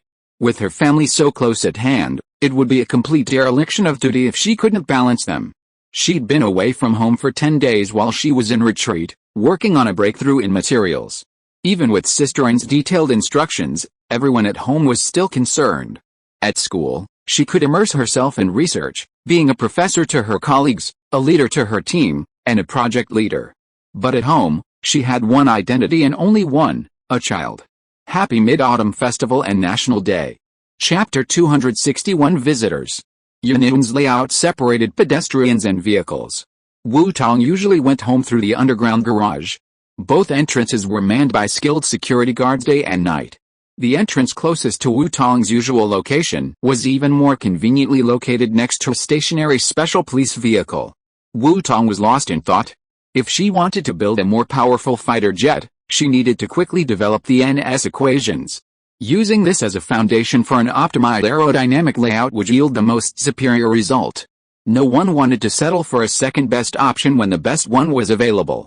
The next key point was to use the NS equations to determine the center of gravity. Feeling the car slowly stop, she knew she had arrived home. She looked up, stunned to see several people standing in front of the car, smiling. Wu Tong immediately stood up, pushed open the door, and exited. She had arrived home, and had also seen an unexpected visitor. "Captain Chu, why are you here?" Wu Tong was genuinely surprised to see Chu Hingyan in front of the parking space in the underground garage. Chu Hingyan smiled, took a step forward, shook hands with Wu Tong, and then said, "I've come to Mr. Wu's house to ask for a drink. Would you welcome me?" "Of course, please." Although he was confused, he knew that the guest was a guest, and an honored one at that, so hospitality was the most important thing to do. Wu Tong immediately led Chu Hingyan to the elevator and upstairs. Chu Hingyan gestured for his attendants to wait there. He himself carried his work bag, and the gifts he had brought had already been handed over to Kei Yi and Wang Ji. Safety here was the least of his worries, so the accompanying personnel should not go up to disturb Wu Tong's family. "Tong? What?" "Guests." Wu Tong knocked on the door. Jin Yu answered and opened it, stunned. Since they had come to Shangjing, and except for Commander Tong, who had come to congratulate them on the relocation of the hot pot, this was arguably their first time receiving a foreign guest. She was a little overwhelmed. "Tong, please invite the guests in." Fortunately, Jin Yu hadn't forgotten the basic hospitality routine. She hurriedly ushered them in and called out to her husband in the kitchen, "Old Wu, guests are here." "Guests?" Wu Jingzhong wiped his hands and hurried out of the kitchen to greet Wu Tong. And Wen Shu had already spontaneously begun pouring water and making tea. "Dad, Mom, this is the research department, Chu Hingyan. Director Chu, these are my parents." Wu Tong briefly introduced himself.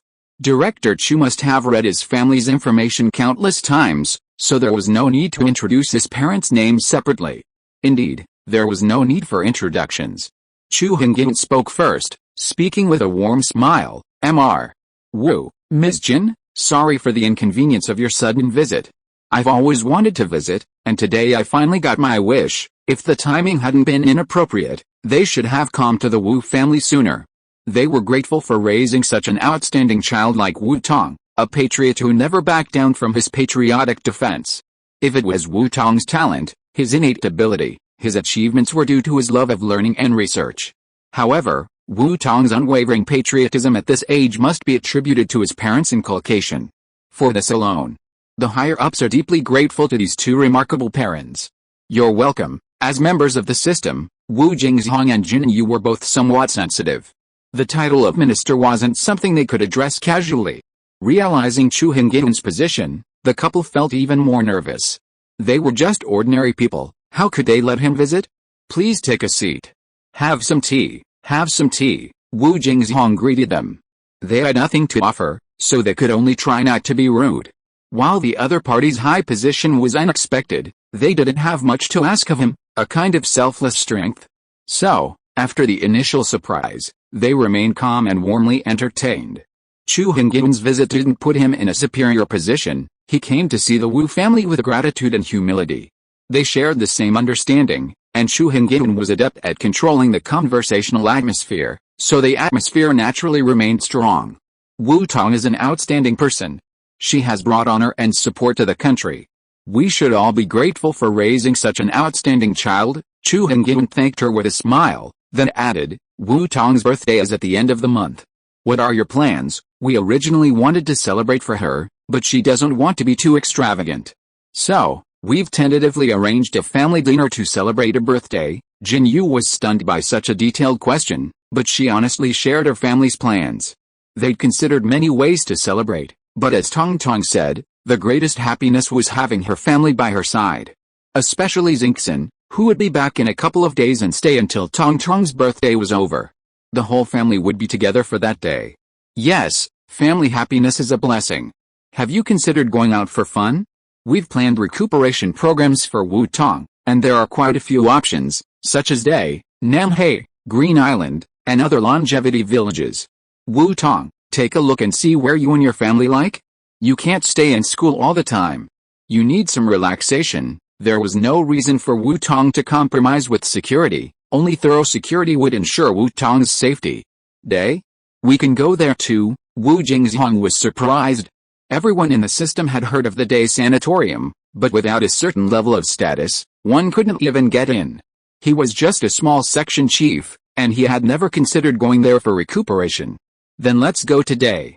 It's nearby. convenient, and a great way to broaden my horizons. Wu Tong was deeply honored by the kindness from above, and by the personal visit from Chief Chu to arrange it. She also wanted to fulfill her father's dream, but she also considered her grandparents, who weren't suited to long-distance travel in the summer, and the security concerns she would face, so she made a quick decision. Day was a place the higher-ups had deeply cultivated. Plus, it's by the sea, and the environment is excellent. Going there now is just the right time to avoid the summer heat in Beijing. She has free time, and her mother is on vacation, so her father needs a few days off. Okay, Day is perfect for this time of year. I'll make arrangements for Mr. Wu's vacation. Chu Hengin was meticulous and thoughtful. Wu Jingzhong was the only one in the family with the least free time, but for him, making arrangements was a piece of cake.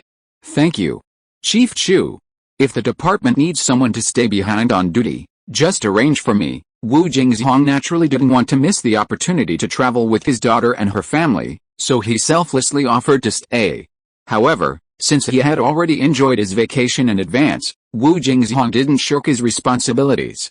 Day, he could go there for recuperation. What an honor. We understand Mr. Wu's dedication to his work. The most important thing now is that you have fun. The focus of all their arrangements was actually based on the principle of allowing Wu Tong to relax and recuperate. Chapter 262, writes. Wu Tong has achieved significant results every month since the beginning of the year.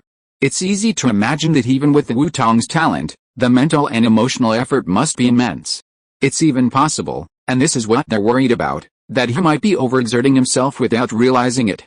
Therefore, they wanted to take this opportunity to let Wu Tong relax and recuperate, and also give him a comprehensive physical exam. Much of this would be done naturally, without causing him any discomfort. Wu Tong's continued health and well-being are their greatest blessing. Wu Tong's family's projects are all top-tier, a bonus. Wu Tong values his family above all else, and they value them as well. Knowing that the Wu family hadn't eaten yet, Chu Hengin sat for a while, chatting cordially. After finalizing the recuperation arrangements, he took his leave. You've come from afar, and a homely meal is a must before you leave. Chu Hengin was approachable. Wu Jingzhong, having already shed his initial hesitation at the visit, displayed his warm hospitality and continued to try to keep him. He was just wondering what dishes would be appropriate to add. Today, with their unexpected guests, the family had prepared portions for a family of 3. No matter how simple the meal was, it was impossible to entertain guests without enough food. Next time I get a chance, I'll definitely welcome you. I have another plan, so I won't stay any longer. Chu Hengin smiled as he stood up. His visit had been a success, but before leaving, he had something to give Wu Tong. Mr. Wu, this is a kind gift from above. Wishing you a happy and prosperous new year in advance. Chu Hengin pulled a sealed envelope from his briefcase and handed it to Wu Tong. We'll keep it a secret for now and open it on your birthday. They had considered arranging a ceremony, but considering Wu Tong's personality and safety concerns, Chu Hengin ultimately decided to visit him personally and present the plan. He hoped it would be a pleasant surprise. Thank you for your trouble. Wu Tong accepted it with both hands and accompanied her parents to see Chu Hengin out. At Chu Hengin's insistence, Kei Yi and his group, who were waiting outside, escorted him downstairs. The Wu family watched Chu Hengin and his group enter the elevator, and only then did they turn around and return home after the doors closed. Oh my god, such a prominent figure suddenly came to visit. I was a little stunned. Jin Yu patted his chest, and couldn't help but laugh when he thought about his state at that time. They really were surprised by what they had never seen before. It's not their fault for being ignorant. They were just ordinary people. They really didn't expect to meet such a powerful figure. Especially before coming to Shenzhen, the leaders of the big government offices were so far away from them. So far away that their impressions were only silhouettes seen on TV. Although the person who came to visit today was not someone they had seen on TV before, they were still very surprised. And such a person came to visit them so warmly, as if they were a very important person. They had to reiterate in their hearts that Tong's importance was probably even greater than they had previously realized. As parents, they were proud, but also worried. Tong, why don't we just stay home and not go anywhere? It's not their fault for being timid. They've heard too much bad news before. For them, nothing is more important than Tong's arrangements. Let alone a single trip, even if it meant they trade their entire lives for Tong's safety. They'd be willing to stay home and self-imposed. There's nothing they wouldn't give for Tong. It's okay, it's absolutely safe over there. Brother K and the others will take care of it. Don't worry about the trip, Wu Tong reassured her parents with a smile, not yet fully prepared to panic. To the outside world, I'm just an ordinary, somewhat talented mathematician. This area is tightly controlled, and her information is top secret. Aside from a few trusted, leading researchers she's collaborated with, the outside world is unaware of her achievements in materials engineering. If her information were to become known, travel would be truly inconvenient. So, while she decided to take her family out for a walk. It's been ages since we've been out as a family. I wanted to go out with you guys and give us a break. Tomorrow we'll tell Grandpa and the others so they can make their own plans. Grandpa, my uncle, and everyone in their generation, in general, were all fascinated by the day sanatorium. Those of them, who hadn't seen much, decided to go together to broaden their horizons. Okay, Tong, get some rest this time, the couple thought, and they realized that a place so many important people could go to must be safe. Tong had been so busy these past 2 years, constantly straining his brain. It was time for him to relax. So, they settled down and began looking forward to the upcoming trip. Other children seemed to be shed off a layer of skin in their senior year. Although they had little understanding of Tong's studies and research, they could imagine the intensity was even greater than that of a class of seniors. The workload was heavy and demanding, and the constant strain of studying and research was heartbreaking for them as parents. If Tong hadn't done so much and been involved in such important matters, there wouldn't have been such a warm visit from Chubu today. Sometimes, they would wonder if it would be easier for their child to be ordinary instead of outstanding. But how could they bear it? Tong was so talented, so why would he waste his talent and leave it unused? Such thoughts were extinguished by them long ago. Tong loved research, and they would support their child wholeheartedly if he was interested in something. As expected, when the Jin family heard about the trip today for recuperation, they were very excited and began to prepare actively. Jin Yuan was actively arranging business, and he would never let business matters hinder the trip. Wu Jinggai worked step by step, while Jin Yu and Su Mifeng were researching what to bring for the trip, and the two elders, Jin Yu and King, were helping out and making suggestions. The atmosphere of the discussion was so busy that Wu Tong almost thought the family was moving.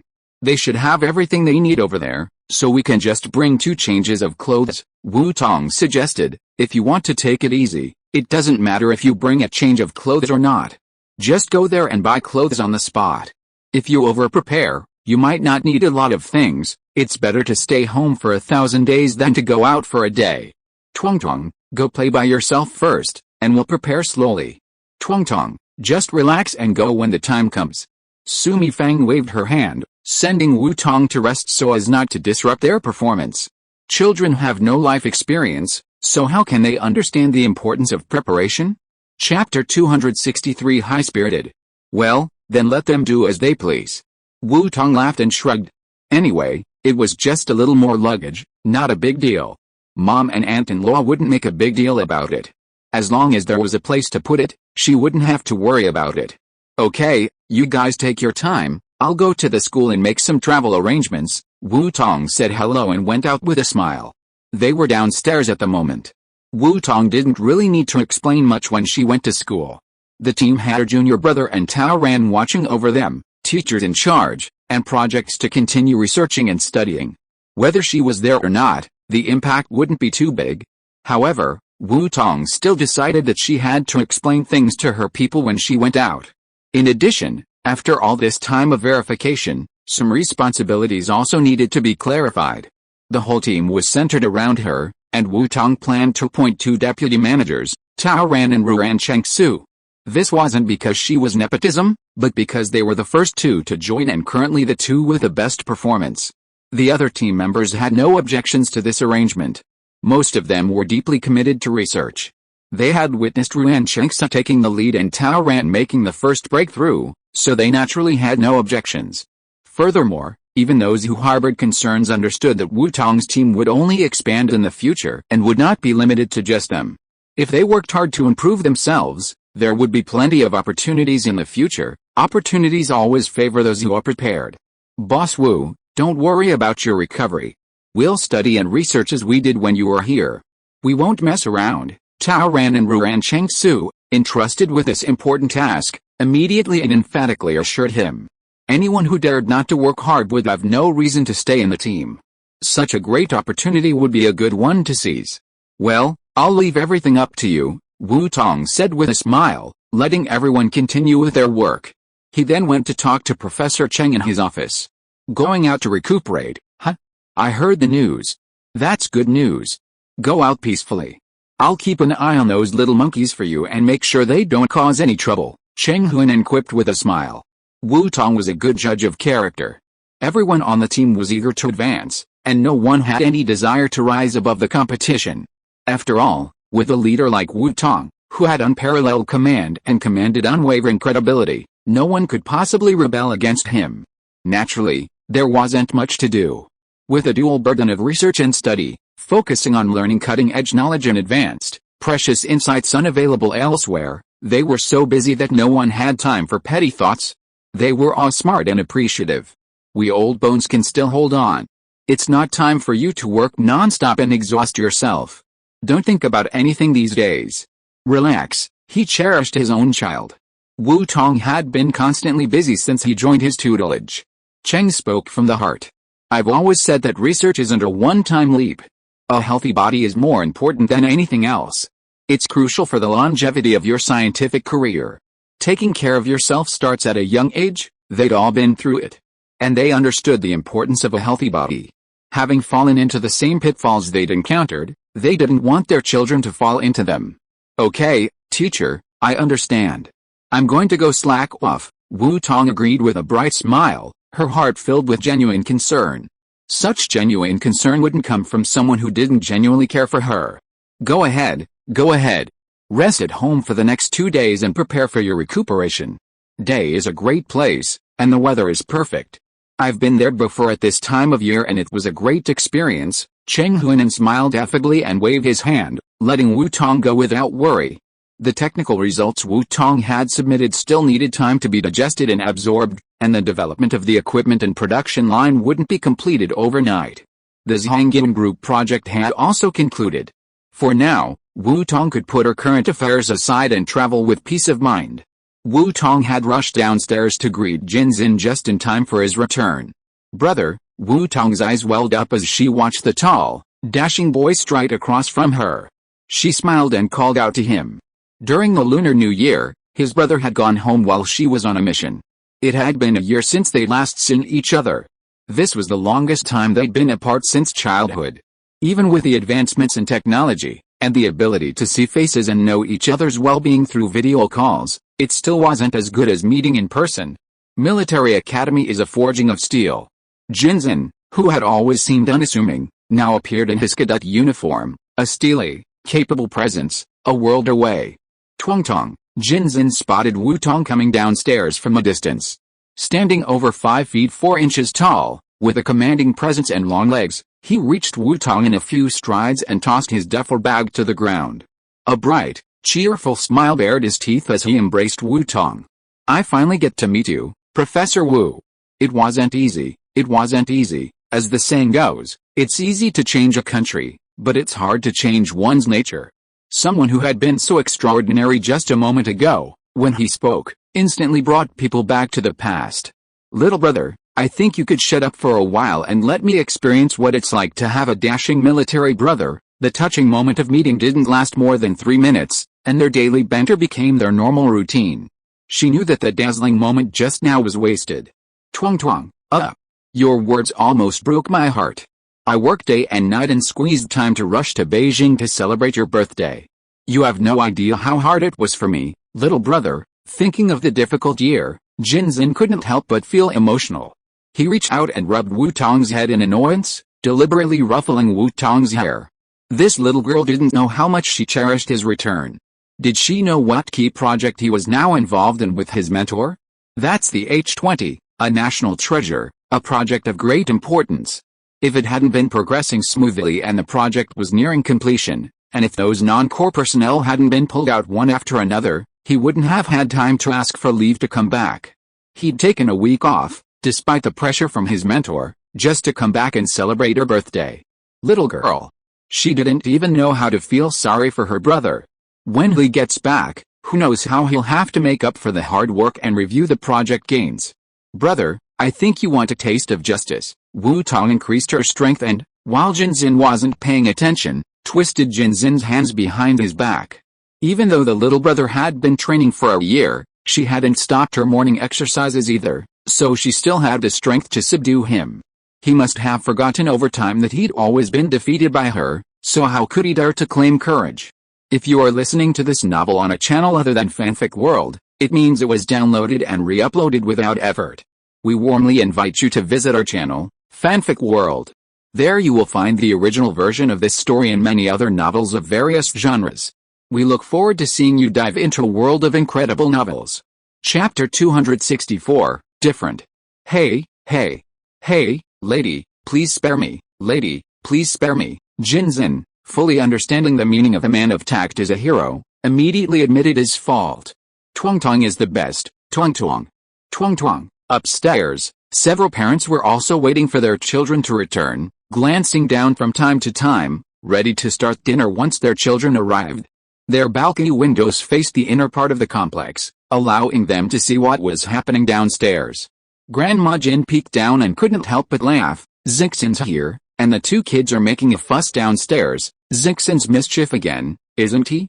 Big and small are just like that, they never learn when Tong gets them down. Su Mifang was overjoyed.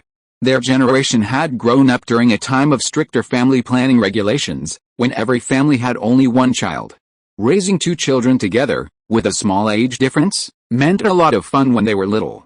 When Jinzin was 7 or 8, when he was messing with cats and dogs, or getting annoyed by chickens and geese, he'd also provoke Tong.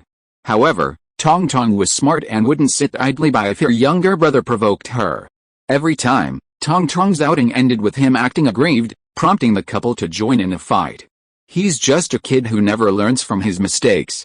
Especially when it comes to teasing Tong. Last year, when Tong was away, Jixin, who had returned from 6 months of training at school, was so energetic that they marveled at him for a long time. He was much more considerate at home, volunteering to help with any chores he saw, folding the quilts neatly as if they were tofu. The house was a world of cleanliness. They thought he'd finally grown up, and it turned out Tong wasn't home. Let them have their fun. Tong only acts like a child around Zixin. Wu Jingzhong peeked down, his eyes full of smiles. As parents, they were proud of their child's success, but even more distressed that they, as parents, hadn't done enough to be their child's support while he ate and played. Tong had lost all his childishness since he started college. Especially since this year, he had acquired a considerable authority. Although the child hadn't shown any signs of anxiety in front of them, as parents, they were nonetheless very sensitive to their child's changes. It was a rare moment for Tong to relax, so they weren't about to act like annoying nagging and disrupt the siblings' playful moments. Our kids are doing so well, they're so focused at school. Let's just let them relax at home, Jin Yongqing exclaimed with pride and laughter, then remembered a moment later, oh, I forgot something. Zioke, Zioan, and the others, don't take this seriously, otherwise, it would be a joke. Their precious granddaughter had dedicated protection. Kei and the others usually accompanied Wu Tong everywhere, though their public identities were assistants and drivers. But they didn't have to hide it completely from the family, everyone knew they were there to protect Wu Tong. Don't worry, Zioke and the others are sharp-eyed. Jin Yuan wasn't worried. Not only did he trust the internal security guard's abilities, but now that it was clearly his own brat who was being subdued, they wouldn't approach. Indeed, the security personnel, both covert and overt, could see clearly that the siblings were just having fun, and no one approached to bother them. Without further delay, the siblings laughed and joked for a while before heading upstairs together. Jinzin's year of training hadn't been in vain. Furthermore, he was quite talented, and having consistently adhered to his family's training methods, his 5 senses were now even sharper. From the moment he entered the complex, he could sense the subtle scrutiny. Entering the hallway, he saw 2 seemingly ordinary yet extraordinary people. They silently nodded to Wu Tong, pressed the elevator button, waited for Tong to join them, and then closed the door. The 2 people entered in order, one before them, the other after, clearly a protective gesture. He suddenly understood. He couldn't help but give Wu Tong a thumbs up. His Tong, This treatment was truly extraordinary. Perhaps the security checks in this complex were all because Tong lived here, right? The family had a lively reunion, and at 8 o'clock the next day, Yi and his team drove over to pick up Wu Tong and his family. Shangjing was about 300 kilometers from Day, not too far. After consulting Wu Tong, they decided to drive there. They had prepared a 14-seater coaster, with spacious and comfortable seats, adjustable features, and leg rests, ensuring long journeys without back pain. Most importantly, there was enough space for Wu Tong and his family, as well as room for security personnel. This was the official travel plan. Later, 3 more vehicles would secretly lead the way and provide rear protection. Patrol cars on the highway would also increase accordingly. Wu Tong was no longer the student who could travel alone with just a suitcase. The journey to the day sanatorium was uneventful, and it truly lived up to its reputation as a health resort. Upon entering, the air was breathed in with an unusually fresh air, instantly refreshing and clear-headed. The closer they got to their destination, the more beautiful the environment became. Once they arrived, the feeling became even more distinct. The security at the entrance was a chilling, solemn presence. Yi was in charge of the handover and identity verification. A special person was waiting at the gate, leading the group to their accommodations. This was a separate villa facing the sea, shaded by lush trees, with privacy and landscaping carefully considered. The accommodations were turnkey, with room for food delivery and the option of self-catering. Fresh produce orders could be placed and delivered immediately. Wu Tong had a security detail, so no special guards were assigned. The villa had ample rooms, so Yi, and Wenchu, and Wang Ji, along with another female security officer who had transitioned from covert to public, moved in with the family. Yi and Wang Ji stayed on the first floor with the 2 elderly residents. The Jin Yuan couple and the Wu Jingzhong couple chose the second floor, while Wu Tong and Jin Xin stayed on the 3rd floor, just as they had back home.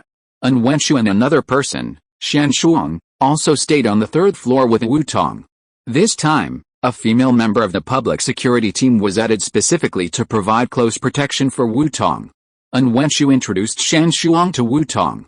Despite her girlish appearance, she was from a renowned martial arts family in Kangzhou, having practiced Tongzi Kun since childhood and becoming a rare master within the team. This group was the first to intervene with Wu Tong, and they were his regular staff.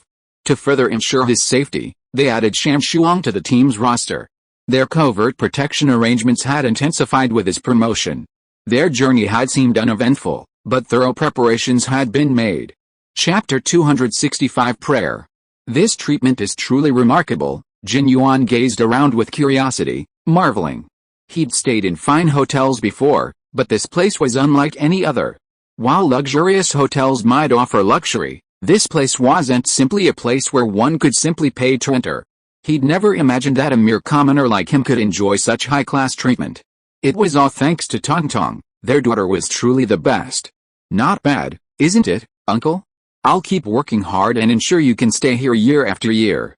You can also move to other places later, as you wish, Wu Tong promised with a smile. If she worked harder and produced more useful results for the country, her small wish would surely be granted. Yi and the others, who hadn't yet returned to their rooms, glanced briefly. Perhaps Boss Wu hadn't realized she could already secure this arrangement? With Boss Wu's contributions, all preferential treatment would be available to her and her family, as long as it wasn't against the law. Not only was annual recuperation a standard, but even if she wanted to live here year-round, the higher-ups wouldn't have any objections. Of course, none of them were talkative people, and those who were talkative wouldn't have passed the training to come here to carry out missions. Grandma Jin glared at her unruly little son. He was so old but still didn't have a good heart. He was just trying to put pressure on Tong. Don't listen to your uncle's nonsense, I don't dare to think about that. Tong, you're doing well now. You don't need to work harder. Your uncle was just talking nonsense. Jin Yuan couldn't help but speak quickly when he saw his mother's frown. He didn't mean to put pressure on Tong. He just thought this place was nice and just sighed. Grandpa, Grandma, it's okay. That's my goal. It's right to make you feel comfortable. Let's have lunch, take a break, and then take a stroll around. Wu Tong smiled and changed the subject. Don't bother looking for your uncle for this. That was her goal in the first place. Okay, listen to Tong. All of us, great, Tong. It'll take at least another 10 or 20 years for little brother to reach this level. Jinzan's observations along the way had sharpened his understanding of Tong's current prowess. His sister was at least 20 years ahead of him, and the gap was likely to widen again. Jinzan couldn't help but feel that his future was indeed a long and arduous journey. After 3 pleasant days of playing with air defense, it was July 29th of this year. To the outside world, July 29th wasn't a particularly significant date. However, for the Wu couple and the Jin family, it was a day of extraordinary importance. Early in the morning, the family began preparing. They had pre-ordered many fresh and delicious treats, and they had also pre-ordered a birthday cake from the local chef, which would be ready and delivered by mid-morning. Seafood is especially abundant in coastal areas, often freshly caught today. Swimming crabs, octopus, prawns, flounder, sole, Spanish mackerel, all rare and precious. Although fishing is prohibited in July and August, the base has a dedicated aquaculture area where fish are raised naturally, though it's limited to a large area, making it convenient for supply during the fishing ban. The family is a skilled cook, and the base even hired a skilled chef to come over and help with the cooking. Soon after the cake arrived, a sumptuous celebratory feast was prepared, along with a plate of handmade ramen, a seafood longevity noodle dish ready to be prepared any time. After the chef prepared the meal, he departed. Knowing that they were disciplined, Wu Jingzhong personally escorted him out, wrapping a red envelope and handing it over with both hands. Please share in the good fortune. There was no thank you, no other consideration, just a sense of joy. Today was their daughter's coming-of-age ceremony. Thank you, you are so polite. It's my honor. The master took it with both hands without much hesitation, thanked them and left quickly. Although he didn't know why the superiors paid special attention to this family, the rule here is that you must not ask what you shouldn't ask, and you must not say what you shouldn't say. Their dedicated service is the best way to fulfill their duties. It's not the first time they have received such thanks. They will just report it after returning. It's not good to push it back and forth. When Wu Jingzhong came back, the family sat around the round table. Today, Wu Tong was arranged to sit in the middle. On both sides were his grandparents, Wu Jingzhong and his wife, and then Jin Yuan and his wife. Jinzan was just facing Wu Tong, and next to him were Kei and his 4 friends. They didn't treat them as outsiders. They had been with Wu Tong for almost a year, and they still had much time to spend with Dan Shuang. Tong's safety was their responsibility, and the family wanted to show their appreciation and respect for her dedication. Jin Yongqing and Grandma Jin placed a birthday hat on Wu Tong. The family looked at her, their faces beaming with joy and pride, their hearts filled with emotion. 18 years ago today, they welcomed a lovely little girl into the world. They had been with her from birth to babbling, from toddling to school, from childhood to youth, to her current prime, the moon shining brightly, the sun blazing brightly. It seemed as if Tong was still very young. Yet, the years flew by, the years like a song, time passing by so quickly. The tiny child, once held lightly in her arms, was now a dazzling, internationally renowned young woman, the pillar of the family. They had begun to enjoy the blessings of their child and were enveloped in her glory. As the family reminisced about their daughter's growth, tears welled up in their eyes, a surge of emotion overflowing. Their Tong had truly grown up, officially becoming an adult today.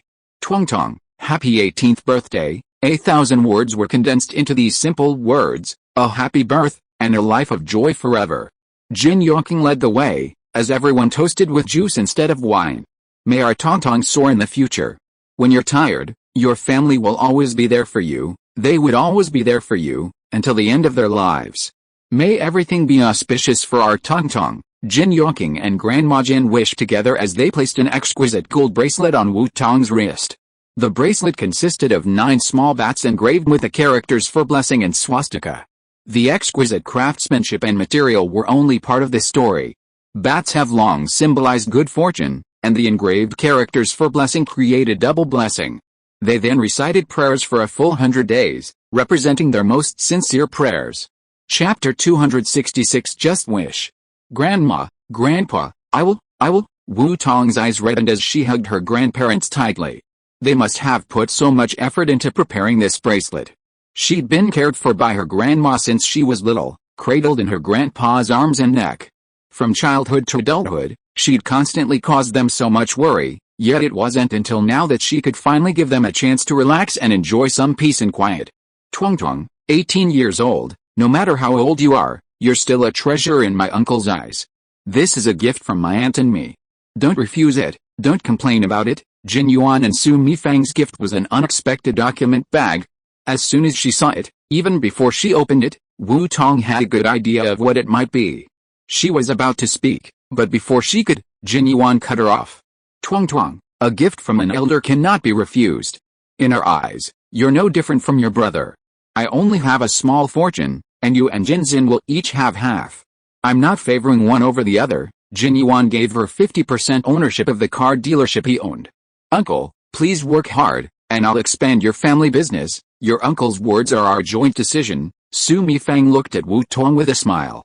She had always treated Wu Tong like her own daughter, and Wu Tong had fulfilled her dream of having a little girl. Thank you, uncle and aunt. Wu Tong hugged the Jin Yuan couple, her heart filled with emotion. She kept this precious gift for now, and would return it to her brother when he had a child. Tong, as you enter a new beginning in your life, Mom and Dad wish you to always pursue your best. No matter what, your dad and I will be with you. Tong was their eternal treasure. Wu Jingzhong placed a jade piece bean around Wu Tong's neck, and Jin Yu raised her hand to fasten it on her. They had hand-selected the material and carved it piece by piece. Peace was their greatest wish for Wu Tong. May my son be safe and sound for years to come. Dad, Mom, Wu Tong hugged her parents tightly. 18 years old, now an adult, she would hold up the family's roof, a perpetual pillar of support, shielding them from the elements and ensuring their safety and happiness. Their home now was a stark contrast to the tragic memories of the past. They had long since escaped the trajectory of those preconceived notions, and things would only get better and better. Here, my finances are limited, so I'm not that well off. This is a fighter plane model I made for you using used bullet shells. If I keep working hard, you might even get the chance to see your fighter plane undergo a test flight. Jinzin's gift was also exceptionally unique and thoughtful. These days, this item is under stricter control. He had specifically requested it, and the model was his best work yet. I wish you many years of happiness. May all your wishes come true. May your journey be smooth. May you be safe and happy, and may everything go well. Happy birthday. Thank you, brother. Wu Tong smiled, taking the small item and preparing to place it on her desk. Previously, it was her brother who had taken care of her, but from now on, she could take his place. She was looking forward to seeing the day when the little brother fulfilled his wish. I'm waiting. I wish you success soon. In fact, as long as the little brother wanted, if she gave him a basic design drawing now, she would use all her ability to help him deduce the world's best design. However, such forcing things to happen would do more harm than good to the little brother. She was not so short-sighted. She could give the little brother extra lessons and training, but the little brother should walk his own life instead of her getting too involved. That would not help the little brother, but harm him. Yes, we won't rush him. Jinzin imitated Wu Tong's words, making promises while casually smiling and joking. In the near future, he really couldn't fulfill that ambition. He only dared to quietly set an ambition and try to complete this big goal in 10 years. His sister is so amazing, and he, as a brother, can't fall too far behind. Come on, let's raise our glasses and celebrate Tong's 18th birthday once again. Jin Yuan was the ultimate energy. After Jinzin presented his gift, he quickly warmed up the atmosphere with a broad smile. For the day, all emotions were suppressed. The most important thing was to happily celebrate their beloved child's birthday. The whole family was filled with joy. After dinner, Wu Tong received a flurry of congratulatory calls. These were all people who had heard the news and had anticipated the time. Thinking that Wu Tong and his family would celebrate together that morning, they had avoided interrupting him. Happy birthday, Wu Tong. From the lab guys, I've also sent you a blessing, Cheng Huinan said cheerfully. The gift is on your desk in your office. Come back and open it. It's nothing expensive. Since you like to write manuscripts and reason, I ordered you a nice pen. Happy birthday, Wu Tong. Then, Hua Yangxing, Yang Wei, senior brothers Yang Xiaoming, these familiar people all called in with congratulations. Mr. Wu, I hope my wishes aren't late. On behalf of, I wish you a happy birthday once again. Chu Hengin also called again to personally offer his blessings. I have some rather happy news to tell you. Your interdisciplinary research institute has been completed and delivered. I'll personally inspect it after you've recovered and returned to Beijing. They'll be arranging the necessary personnel over the next few days so the institute can be operational and fully operational upon Wu Tong's return. While they can't help Wu Tong with research, they will take care of the nitty-gritty details so she can focus on her field without being bothered by trivial matters. Thank you, Mr. Chu, for your hard work, Wu Tong thanked him. This was truly great news. Their team would finally have their own legitimate research facility. While they were using the Materials Research Institute's lab fairly well, it wasn't theirs. A good facility was also a key element of team cohesion. Wu Tong, on this auspicious day, I wish you all the best. May you celebrate your birthday from afar. Lu Xiao was a step behind schedule. When he called again, the line was already busy. He waited a moment longer, and this time, the call finally connected. He immediately racked his brains, finding some blessings to send immediately. At that moment, he suddenly felt that all those years of being chased by the old man to learn Chinese culture, but not learning it very well, had been a waste of resources. Now, when he needed it, he regretted not having enough knowledge. I sent you a gift. I didn't know you were going today for recuperation. I left my address at Peking University and asked Mr. Cheng to receive it for you. I hope you'll like it when you see it. A pair of plum vases, with elegant colors and a suitable theme, would be perfect for Wu Tong to arrange flowers in. Who knows, it might even help him cultivate his sentiments and relax his mind, which would be a good thing. Chapter 267 Timely Rain. Receiving gifts and receiving well wishes is always a joy. Wu Tong thanked each of these sincere individuals one by one. Then, and when she reminded Wu Tong that she had received numerous international emails of congratulations today. Andrew Wiles, Terence Tao, and Deline. These leading international mathematicians, all of whom knew Wu Tong, had remembered her birthday last year, having solved the Polignac conjecture on her birthday, having celebrated her birthday by solving the twin prime conjecture. They had converted to Chinese time and sent their congratulations from afar. Wu Tong immediately responded to each one of them, expressing her gratitude. She cherished every gesture of genuine concern, not wanting to go unnoticed. Finally, after processing all the well wishes, she cautiously opened the envelope Chu Engin had given her. Chu had instructed her to open it today. Wu Tong, a man of her word, always kept her promises, so she hadn't been overly curious until now, finally opening it to see what was inside. She was a little curious, but remained calm. Jinzhen, who sat nearby, waiting, was deeply curious about what exactly this supposedly coming-of-age gift from his younger sister was. He didn't approach, having learned the confidentiality rules well. He had already told Wu Tong that non-confidential items could be shown to satisfy his curiosity, but confidential items should be kept secret. While he could guarantee that he wouldn't leak anything, he absolutely couldn't see anything he couldn't see. It was a stern rule of confidentiality. To have a coming-of-age gift personally presented to him by the higher-ups was an onerous Tong had never experienced before, and it wasn't certain to be repeated again. When all the seals were opened, the shadows of a stack of documents emerged. Wu Tong wasn't surprised. She'd only been surprised to find that the envelopes didn't contain documents. However, after taking them all out and examining their contents, she was stunned.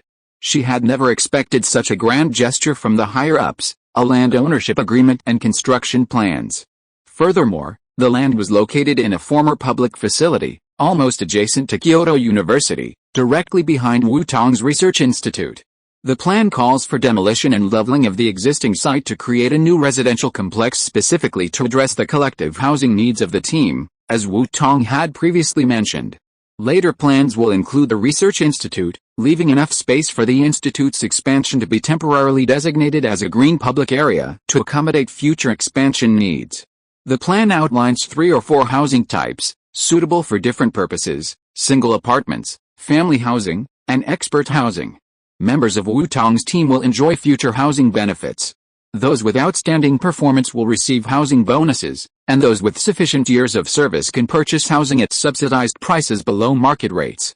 The community will be fully equipped with amenities.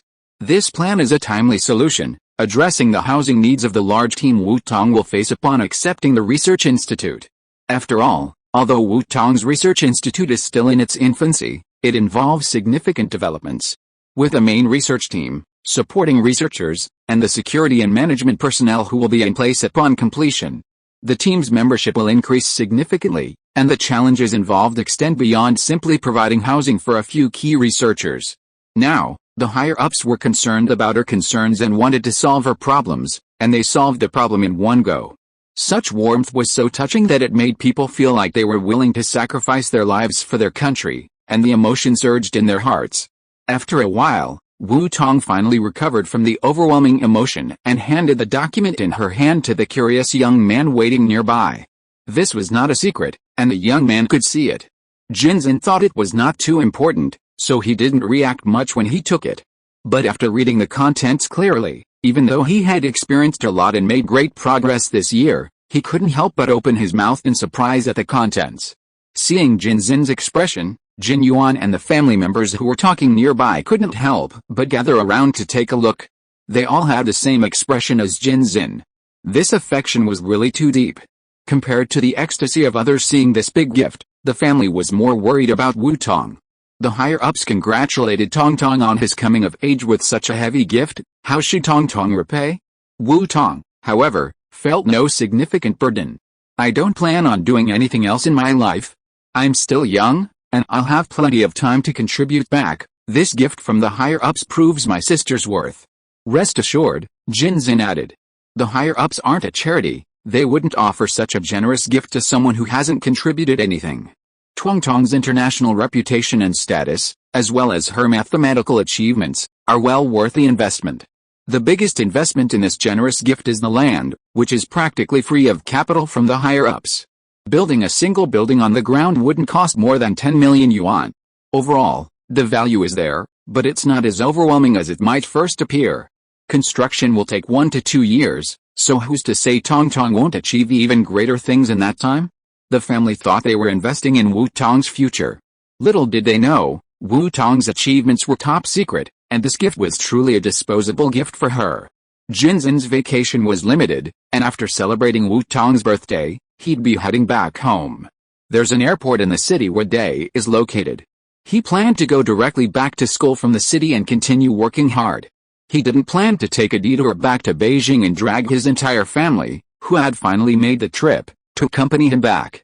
Grandpa, Grandma, Jinzin, who had been lazy for a few days, changed back into the regular clothes he wore on the day he returned. Carrying a camouflage bag, he said goodbye to his family at the door. Everyone, take good care of yourself.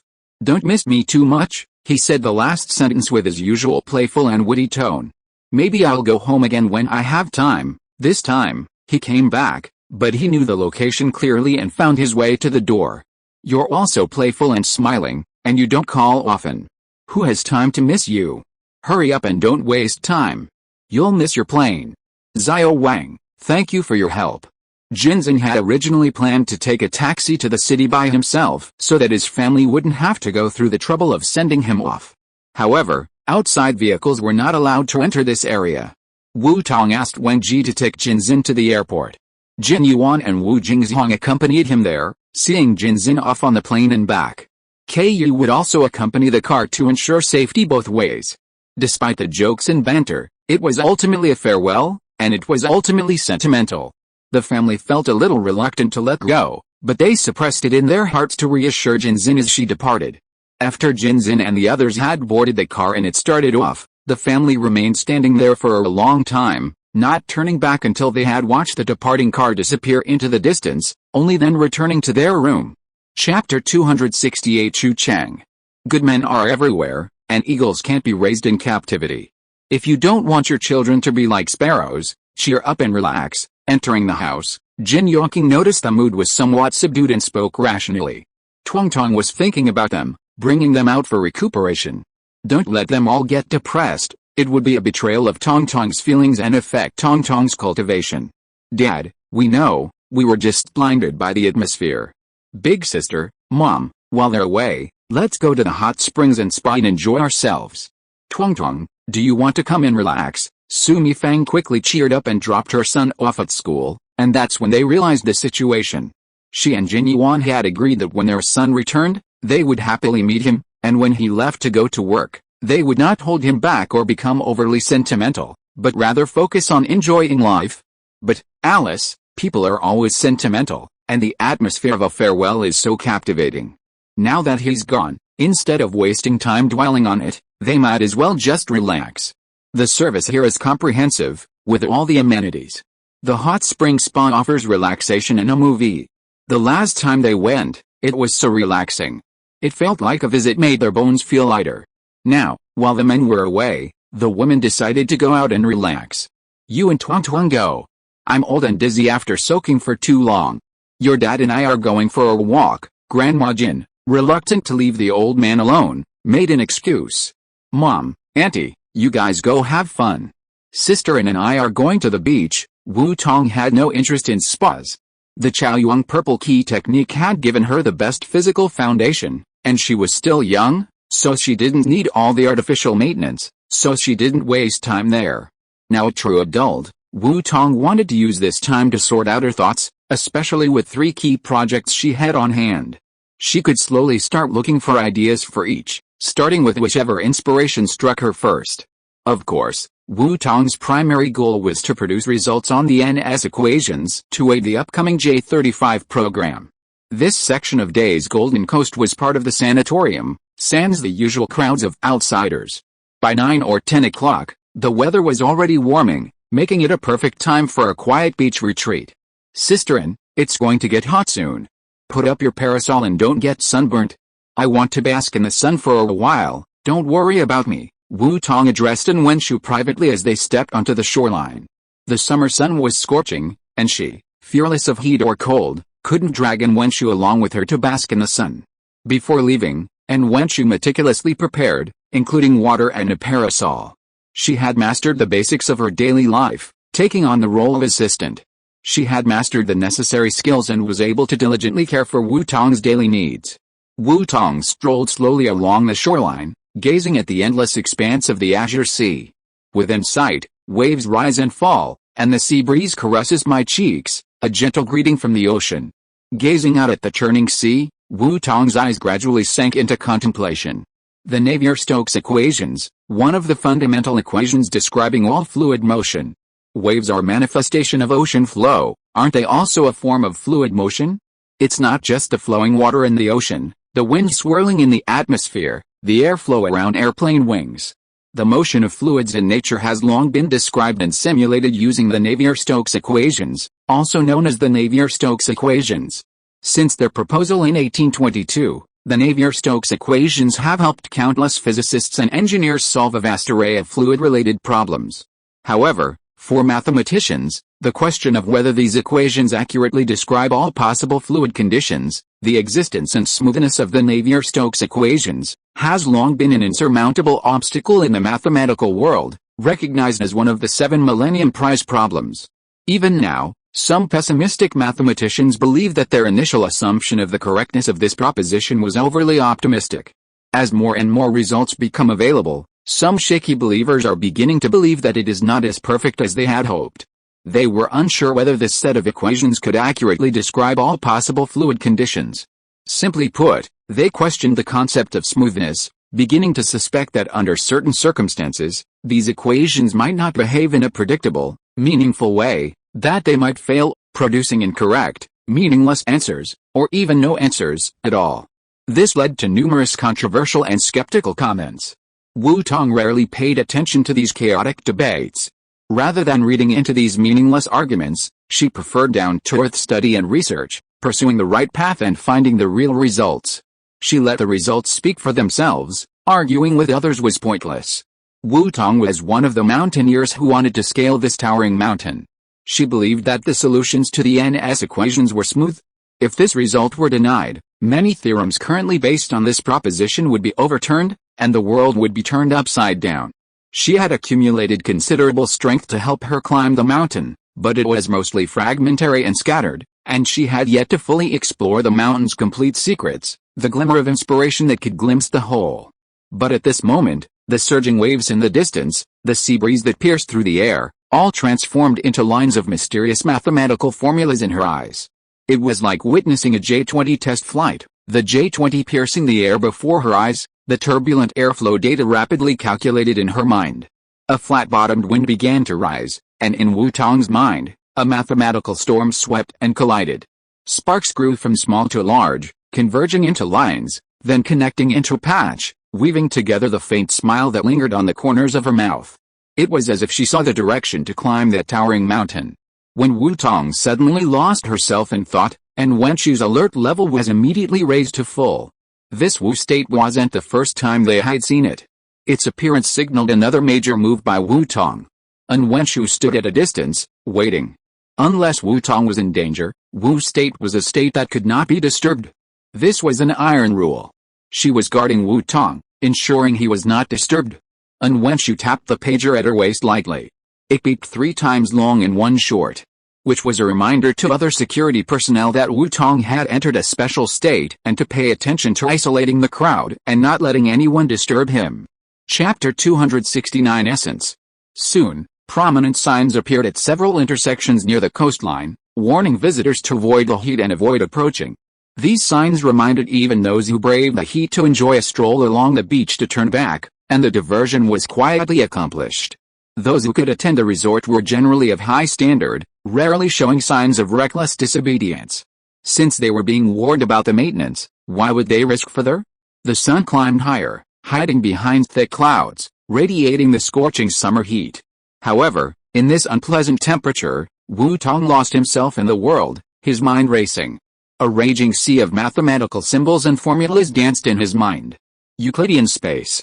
Vectors in a three-dimensional space, V3, can typically discuss geometric properties such as length and angle. If A equals A1, A2, A3, and Greek letter beta equals B1, B2, B3, then the inner product of the length and Greek letter beta, and the angle between Greek letter beta and Greek letter beta, is arcus, assuming A and Greek letter beta are non-zero vectors. By extension, in n-dimensional vector space Rn, if A equals A1, n, Greek letter beta equals B1, Bn, the rule. Returning to fluids, all predictable fluids will, in some sense, resonate with the truth of the universe, pluck the strings of variables, and stir up all transformations in the world. Existing mathematical methods have been difficult to solve for the NS equations. Mathematicians have been stumped by this problem ever since its inception.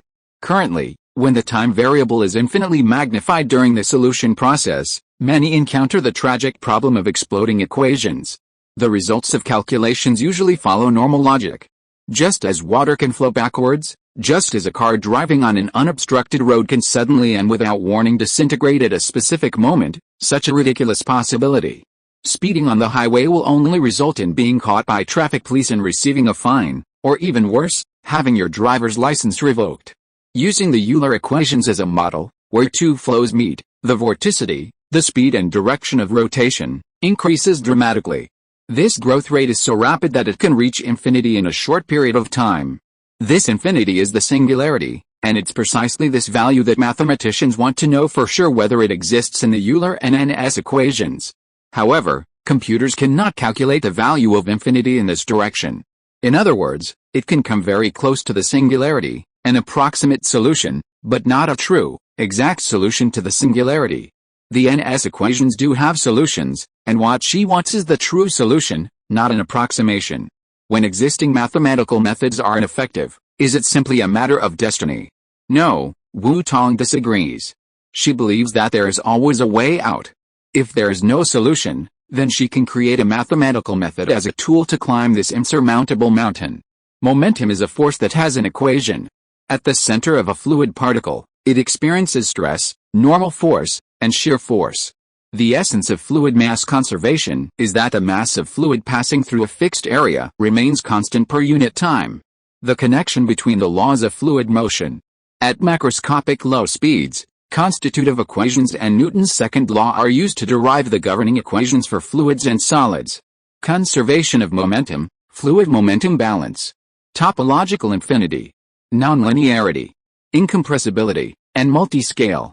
Wu Tong pondered this for half a day, from the moment the sun rose above the sky to the moment it slowly dipped back below the horizon. Wu Tong's gaze gradually cleared as the setting sun, the stronger sea breeze, and the surging waves deepened. The smile on her lips deepened, and the thought of a breakthrough was within her.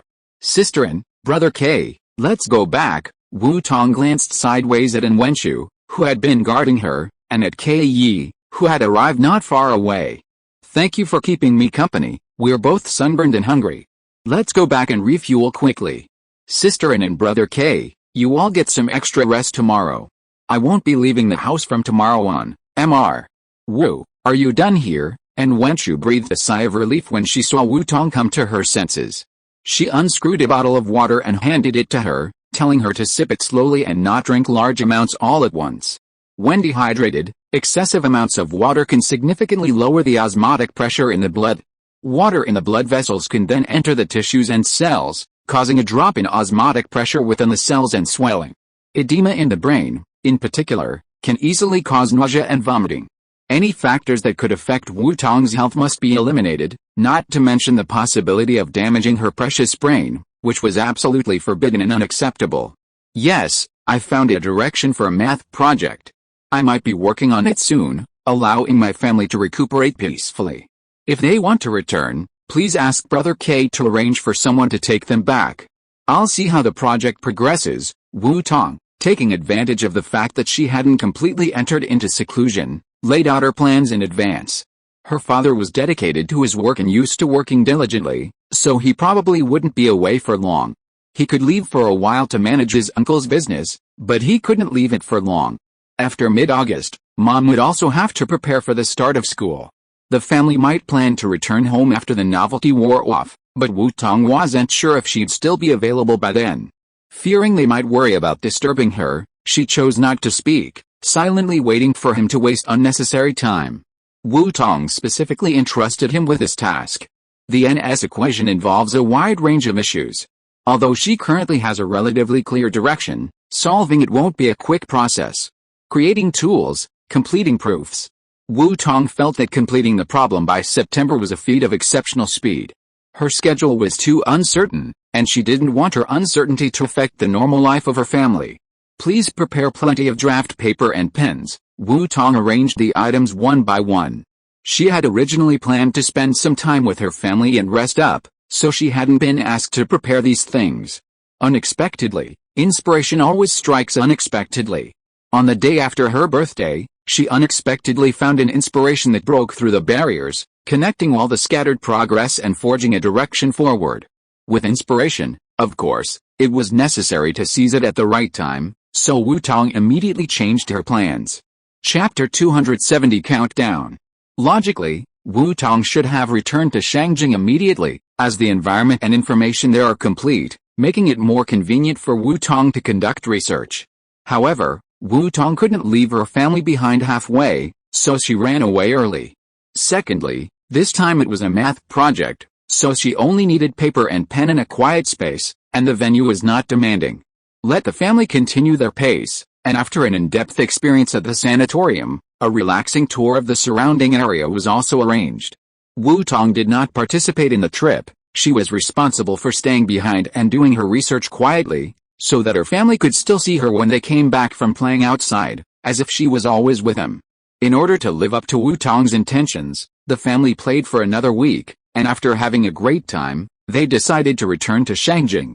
Wu Tong has already made a preliminary prototype of the tool this week, and it still needs to be fine-tuned and rested before it can be put into trial use.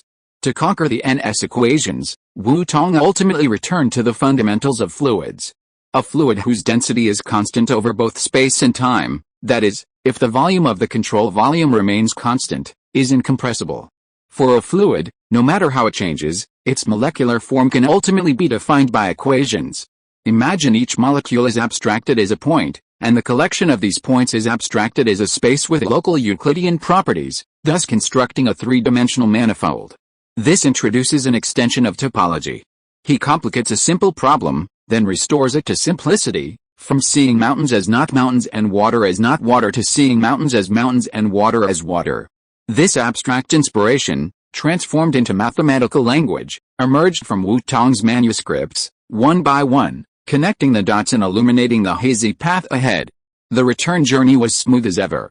Returning to his familiar ground, Wu Tong's ideas flowed like a spring, continuing his quest to conquer the NS equations, gradually leveling the path forward, following the path illuminated by the stars. Partial differential equations introduce topology, leading to the construction of topological manifolds with differential structures, the concepts of curves and surfaces in three-dimensional Euclidean space, and infinite varicose. Finally, Wu Tong's method for conquering infinite topological manifolds, which she named infinite topological manifolds, was gradually refined and finally ready for use. It was already late August, and the sweltering heat of autumn was still fierce, but it couldn't dampen Wu Tong's good mood. She was only a stone's throw away from the long-sought-after goal of the Navier-Stokes equation. Within the maze of the Navier-Stokes equation, which had plagued her for so long, she had finally found a bright path. Seizing the opportunity, Wu Tong launched a final assault on the Navier-Stokes equation. The battle horn blared, and the countdown clock told faintly in the unnoticed celebration hall. Days passed, time slipping away amidst Wu Tong's hectic and disciplined research life. September in Beijing had already ushered in the arrival of early autumn. Unnoticed, the nights grew longer, and the gentle breeze carried a heavy dose of melancholy. The scorching heat receded, the thatched hut huddled in tranquility. Dew shone through the grassy steppes, and the beauty of early autumn began to creep into view. Under the azure sky, golden sunlight filtered through the thin clouds, casting its rays through the large windows onto Wu Tong, who was furiously writing. She cast a shimmering light over her, a divine radiance. She, too, seemed to be working on divine tasks. The existence and smoothness of solutions to the three-dimensional incompressible Navier-Stokes equations, as Wu Tong advanced, the vast computational ramifications would nearly overwhelm a typical supercomputer. But none of this could hinder Wu Tong's progress. She meticulously calculated and deduced, climbing the towering mountain of the Navier-Stokes equations with unstoppable force. A week, 2 weeks. For a month or two, Wu Tong seemed to have vanished. At the end of August and the beginning of September, the new semester began. Many students hoping to apply to Wu Tong's program were denied the opportunity. Many students at Peking University, eager to take Wu Tong's classes, even at the risk of torture, also failed to register. Many students inquired with Peking University officials about whether Wu Tong would teach this year and accept students. This inquiry spread, and Wu Tong's movements became a hot topic of discussion both at home and abroad. Calling Peking University, may I ask where you have hidden Wu Shen? Wu Shen, we want to see Wu Shen. Kyoto University, Peking University, now that Wu Shen has joined, don't be so covetous and keep all the great resources to yourself. Open up the application process for Wu Shen, this is so frustrating. The National Postgraduate Entrance Exam is about to begin, and where is Wu Shen, such a great person? I'm ready to go, but my target advisor is nowhere to be found. I'm crying, Professor Wu Tong belongs to the world. My God, please open the application process for international students in China. We want to be Professor Wu Tong's students too. Peking University, I'm talking to you. Don't play dumb, don't pretend you can't hear or see. Bring out the top domestic talent. I'm humbly begging for help online. Where's my God, he who's next door, didn't you get it too easily? You're not cherishing it. You didn't even invite my God to preside over such a grand event as the freshman orientation ceremony. What a shameful waste of resources. With all the urging and public outrage, Peking University could no longer remain silent. With the external pressure and online discussion, they had to respond positively. Otherwise, the outside world would think they had done something to Wu Tong. What if this attracted the attention of a few more international experts and escalated into an international issue? That would be a disaster. Peking University was being blamed. This was truly a huge injustice. Sun Rong, the director of the school office, approached the School of Mathematics office with the school's instructions. Dean Pan, Dean Zhou, you need to give me a clear answer. How long will it take for Professor Wu Tong to be publicly available? Right now, the outside world is clamoring for Professor Wu from Peking University. We're already trying our best to control the current buzz. Even so, it's almost impossible to suppress it from the front of the trending news. You all know Professor Wu's fame. The outside world is always paying attention. Especially since this semester is Professor Wu's first full semester. Upon entering Pan Wenhu's office and being confronted by the dean and vice dean of the School of Mathematics, who are currently inseparable, Sun Rong couldn't help but complain preemptively. If he didn't make the pressure on them more serious, what would he say to the outside world if he was dismissed by these two bigwigs? While the buzz is high, good guidance is of great benefit to Peking University. In the past 2 years, With Wu Tong joining in a large number of outstanding students, Peking University's performance and achievements have truly been impressive, surpassing even its neighbors by a wide margin. However, with fame and attention comes the inconvenience of being constantly under everyone's scrutiny. The school office is certainly under considerable pressure, leaving him constantly worried about the safety of his hairline. If you are listening to this novel on a channel other than Fanfic World, it means it was downloaded and re-uploaded without effort. We warmly invite you to visit our channel, Fanfic World. There you will find the original version of this story and many other novels of various genres. We look forward to seeing you dive into a world of incredible novels. Chapter 271 Tracking. Wu Tong, isn't she at school? She's been there all summer, barely leaving. She's incredibly dedicated. Pan Wenhui wasn't sure when Wu Tong would officially be able to make her public appearances. He'd asked, and Wu Tong's assistant, Xiaowen, had given him a clear answer. Wu Tong was working on a key research project. Since August, she'd entered the Wu State, a secluded retreat where no one could be disturbed. They were waiting for her to emerge on her own. As Wu Tong's teachers, they were no strangers to the renowned Wu State, the practice of isolated research.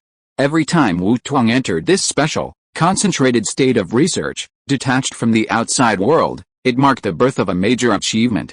The proof of the Zhou conjecture, the proof of the twin prime conjecture, the proof of the Goldbach conjecture, each of these world-shaking breakthroughs were achieved through Wu Tong's seclusion. Remembering Wu Tong's previous comments about her research, they were all hopeful that she would make further progress on the NS equations. They didn't push their expectations. Wu Tong immediately produced groundbreaking results in this area, just like last year's work on limit solutions to nonlinear equations in flow fields. They were all jubilant at this interim achievement. Therefore, any disruption to Wu Tong's research was, at this moment, unacceptable to them. Pan Wenhui and Sun Rong played it off, while Zhou Wenping worked in perfect harmony. Not to say he was completely bewildered, but it was clear that without them speaking out, Sun Rong wouldn't be able to extract a single shred of truth. My deans Pan and Zhou were not outsiders. My heart is with you, with Professor Wu. This is a mission entrusted to me by the university, and I have to give a definitive response. Please don't play with me. We need to put out this fire, and it's urgent. Can you give me a concrete answer? Sun Rong cried, his face piercing the point. He knew that if he kept beating around the bush, he'd never get any results. Dean Pan and his colleagues weren't in a rush. With Wu Tong as their mastermind, any results he could produce would be enough to keep the mathematics department proud for a year. He, on his side, was in a state of urgency. We can't be sure of the exact time frame. It depends on Wu Tong's research results, but it probably won't be too long. Let's issue a statement saying Wu Tong is currently researching a project and is temporarily unavailable for external communication. We'll provide a directional response before the graduate school exams. Please support her and guide her, so she doesn't draw too much attention to herself. Wu Tong isn't a viral star, she doesn't need all that attention. Pan Wenhui pondered for a moment before offering a temporary solution, hoping to prevent the school from facing external pressure and potentially impacting Wu Tong's research. While this would be tantamount to criminal behavior, the school wasn't so irresponsible as to lose sight of the priorities. However, it didn't affect them. It was better to be on the safe side. Wu Tong had already been in seclusion for over a month, and at her usual rate of success, she shouldn't be far off. However, research is something uncontrollable, so they decided to delay the process. With Wu Tong out of retreat, all those problems were solved. It didn't matter if Wu Tong wanted to continue her retreat, they could just come up with another excuse. The main goal, after all, was to not disrupt Wu Tong's research. Okay, I'll wait for your announcement and provide guidance. Sun Rong, receiving a temporary solution from the School of Mathematics, departed without further delay. His intention was to resolve the issue, not to nitpick and offend anyone. He'd secured his position through his tactful and thorough approach, a principle he was renowned for. With Sun Rong gone, only their own people remained. Pan Wenhui and Zhou Wenping carefully drafted a statement, discussing the matter. Wu Tong's retreat is quite long this time. Is she planning a major launch? Zhou Wenping smiled in anticipation. Regardless of how many astonishing material science achievements Wu Tong had kept secret, Wu Tong officially belonged to the School of Mathematics at Peking University. Her mathematical achievements were the pride and glory of both the school and the Mathematical Research Center. As the head of both departments, how could Zhou Wenping not be excited? Judging from Wu Tong's final results, we can't put too much pressure on her. The development of the School of Mathematics still depends on the efforts of all faculty and students, not Wu Tong alone. Pan Wenhu's position dictated a more rational approach. Wu Tong's achievements should only serve as icing on the cake, complementing the school's strengths. The pressure shouldn't be placed solely on Wu Tong, leaving her to shoulder all the burden. If that were the case, what was the point of having them? Just sitting there doing nothing? The Goldbach conjecture Wu Tong completed in the first half of the year is more than enough for our School of Mathematics to digest brilliantly. Greed is the biggest source of evil, and as the head of the school, he couldn't allow a culture of resting on one's laurels to spread within the School of Mathematics. While the School of Mathematics at Peking University is currently basking in the glory of Wu Tong's achievements, the more so they must uphold their integrity and achieve ever-improving progress under Wu Tong's leadership. They shouldn't feel the pain of being immediately relegated to their original position, or even regressing, without Wu Tong. We need to leave some loopholes in the admissions process and focus on top-tier students. If Wu Tong finishes her research early, she'll be able to catch up on interviews and have the resources to mentor a few promising students, Zhou Wenping suggested as the statement was being finalized. We need to be prepared for this. I've asked Wu Tong before, and she doesn't mind mentoring students. Besides, with a research institute as large as Wu Tong's, the mathematics research department always needs talent. Missing this opportunity and having to wait another year would be a shame. Pan Wenhu nodded in agreement. People both at home and abroad are eager to apply for Wu Tong's graduate program. For now, we'll reserve at least 6 spots for Wu Tong, 2 or 3 doctoral students and 3 or 4 master's students. A good 2 years of mentoring doctoral students will be immediately useful. Master's students don't need Wu Tong's concern. They can learn from doctoral students first, and then Wu Tong can find time to mentor them. Given Wu Tong's level, having her mentor ordinary undergraduates would be a true waste of her time and energy. Wu Tong is still in her prime research years, producing results at a rapid pace.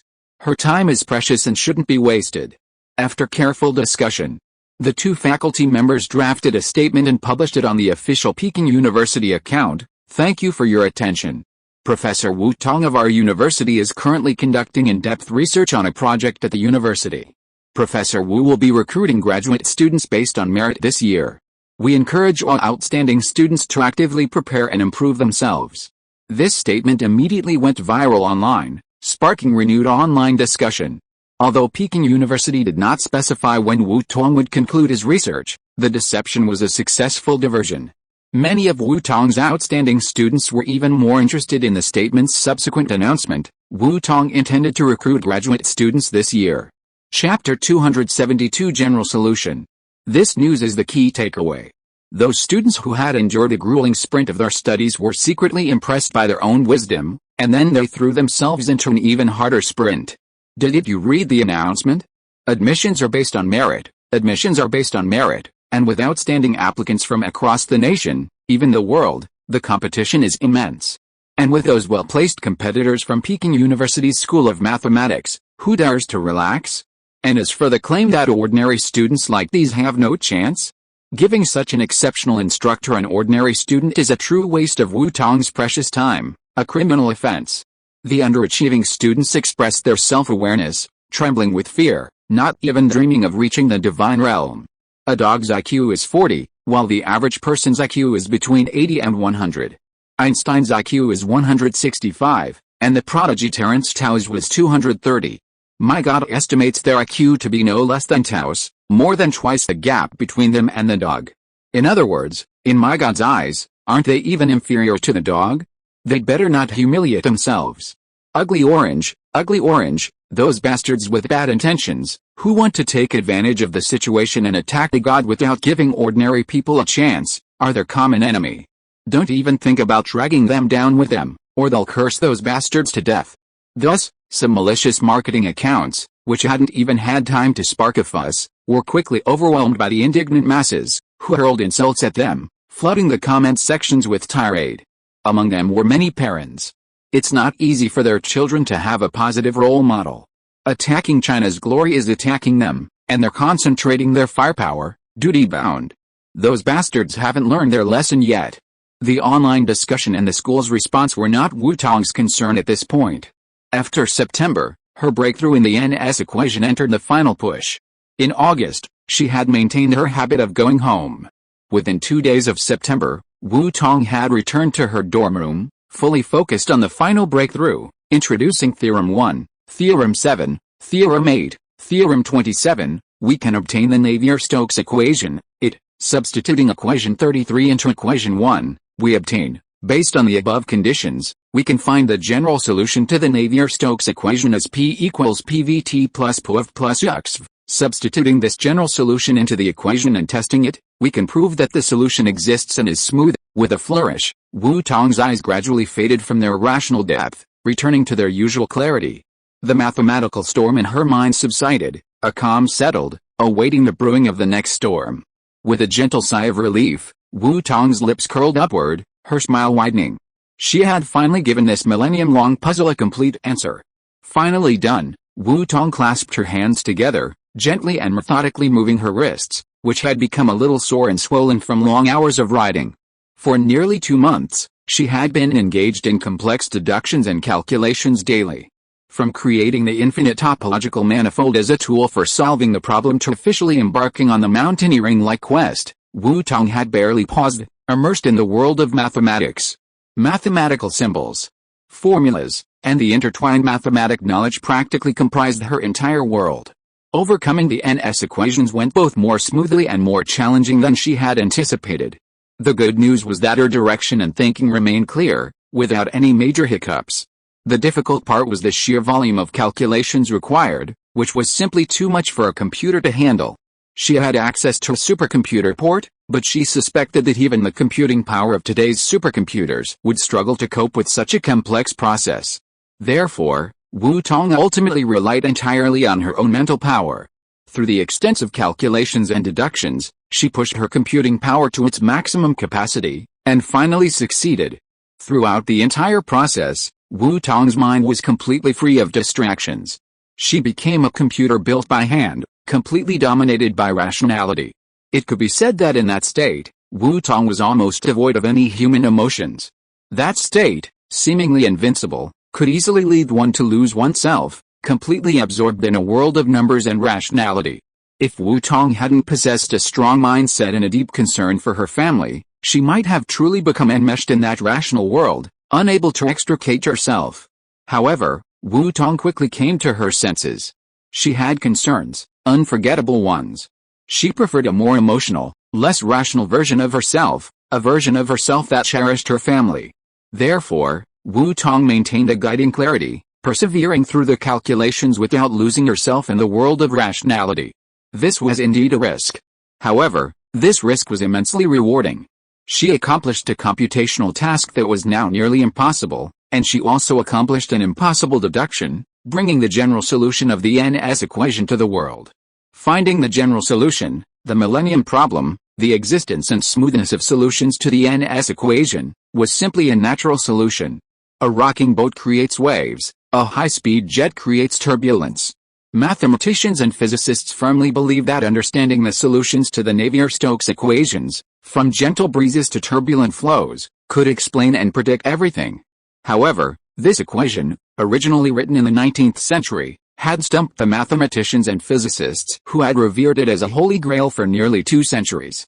But finally, today, it has been truly and completely solved. The Clay Institute had only considered the existence and smoothness of solutions to the Navier-Stokes equations a millennium problem, never considering finding a general solution within this century. Many mathematicians considered finding a general solution an impossible challenge. However, Wu Tong's pen has made all these impossibilities possible, making the proof of the Navier-Stokes equations a Chinese legacy. Wu Tong is about to deliver another shockwave to the world, a force no less powerful than a hydrogen bomb, and his name will once again shine brightly on the world stage.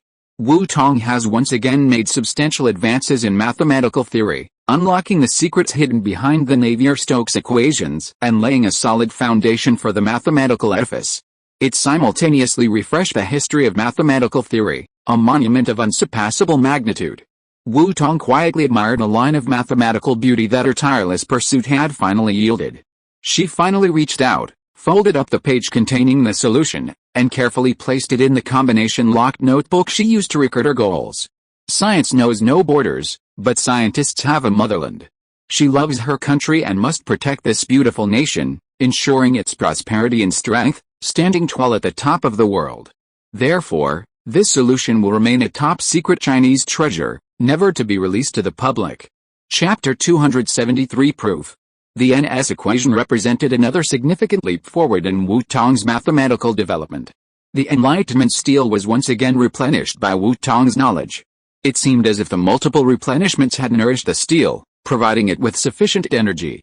The steel's shimmering light budded and folded, entering an upgraded state. Wu Tong's thoughts resonated, and the enlightenment she gained radiated within her heart. This upgrade would take 3 days and 3 nights. This was a positive shift for the steel. For the steel, which had given her the opportunity to change her destiny and provided her with so much help, Wu Tong was deeply happy for it, and for herself. After calculating the time, Wu Tong checked the time. It was already September 18th, 20 days before the start of school. She thought about her responsibilities. Having been so focused on solving the NS equation, she hadn't had time to plan her classes even after so long. She felt a sense of dereliction of duty. Thinking back to when she'd been so absorbed in her research, it was her teachers who had helped her withstand the pressure from the school. Wu Tong pulled out her phone, turned it on, and called Pan Wenhui. Wu Tong, have you finished your research and come out? Pan Wenhui's voice was filled with joy. The timing was perfect, it was only the 18th, and there was still a week until the postgraduate entrance exam. Yes, Dean Pan, I just finished, just checking in. Is it another top-tier publication? Pan Wenhui asked with a smile of anticipation. For others, publishing in the 4 top journals was a daunting task, but for Wu Tong, it was just basics. Proven. Pan Wenhui paused, his voice suddenly rising with excitement. He was thinking back to Wu Tong's words about his research topic, the Navier-Stokes equation. Did he proven? Even Pan Wenhui, who believed in Wu Tong's ability to work miracles, didn't dare to think any further. That was the world-renowned millennium problem, the Navier-Stokes equation. Proven what? The voice on the other end was almost breathless. The Navier-Stokes equation, I'm sure its solution exists and is smooth, Wu Tong said with a smile of conviction. There was a moment of shock, a shudder of excitement, followed by a gasp of cold air, followed by a deep breath to suppress the surge of excitement. Wu Tong, can we come over and take a look, if you don't mind? It's still a manuscript, not yet fully developed into paper. You're welcome to come over and review it any time. Wu Tong agreed immediately. The wireless topological manifold section had already been organized into paper, so there was still something to show the visiting professor. Don't mind, we'll go help you with the paper. From the other end, Pan Wenhui could already hear the sound of rapid footsteps, as if in a hurry to leave. His office chair bumped against the desk and chair, but he didn't bother to pay attention. Soon, Pan Wenhui called Zhou Wenping, and dragging Zhou Wenping, who was also shocked and a little confused, to Wu Tong's dormitory door, knocking on the door. Dean Pan, Professor Zhou, please come in, and Wenchu opened the door and ushered the 2 professors in. Wu Tong was printing out 2 copies of a paper on infinite topological manifolds. Seeing the 2 professors enter, he smiled and invited them to sit in the small living room, handing them the freshly printed, still slightly warm manuscript. Dean Pan.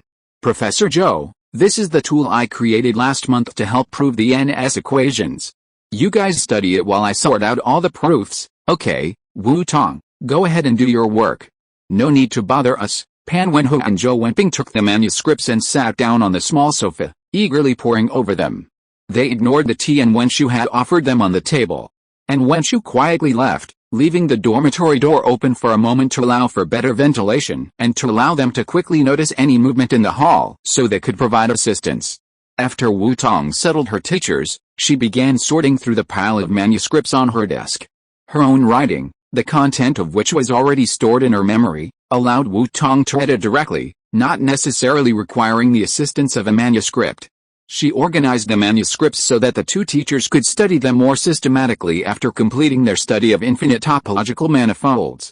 Quickly sorting the manuscripts and stacking them in order on the corner of her desk, Wu Tong began typing away at the keyboard, finishing her thesis. With a comprehensive deduction process in place, the thesis was simply a matter of converting and editing it into a document, mindful of the wording in the manuscript, no need for excessive thought. Wu Tong, infinite topological manifolds, You've built a bridge between topology and partial differential equations, introducing topology to supplement differential manifolds and constructing a completely new mathematical method. Zhou Wenping, after a long pause, finally thoroughly studying Wu Tong's infinite topological manifolds, exclaimed with deep emotion. Just by looking at this new mathematical method, Zhou Wenping was convinced that Wu Tong had truly proved the NS equations. Introducing topology into differential calculus also allowed them to witness once again the possibility of a grand unification of mathematics. While exploring the NS equations, I felt that continuing with the abstract proof methods of my predecessors might not lead to success. After several trials and errors, I finally tried to study the NS equations using differential manifolds. Wu Tong thanked with a smile. I'm also grateful to the superiors for this treatment. While strolling by the sea, I was inspired. I connected fluids with manifolds, and ultimately created infinite topological manifolds, which led to the solution of the NS equations. Haha, the superiors must be so happy. Dean Pan and the other two laughed so hard that they almost fell over. This treatment not only allowed Wu Tong to relax and recuperate, but also gave him inspiration to solve world-class problems. This treatment was truly invaluable. Of course, this still requires Wu Tong to have sufficient knowledge and research to link the details and trigger a comprehensive proof. Otherwise, so many people who go to the beach, especially the countless mathematicians at home and abroad who choose to vacation there, have never proved the NS equations just by looking at the sea. Here's the complete manuscript on the NS equations. I've sorted them. Dean Pan, Professor Zhou, please continue reviewing. Wu Tong handed over the neatly organized manuscript on the table, but Pan Wenho carefully returned it to its original spot. Wu Tong, the most important thing right now is that you focus on getting your paper ready and uploaded. Dean Pan and I still need to carefully digest the infinite topological manifolds. Furthermore, studying the more complex proof of the NS equations wouldn't be a quick endeavor, so Wu Tong's priority was to complete the paper as soon as possible. We'll leave you alone for now. We wanted to come help you organize your manuscript and help you complete your paper as quickly as possible, but judging by your efficiency, we probably won't be able to do that. We'll be leaving now.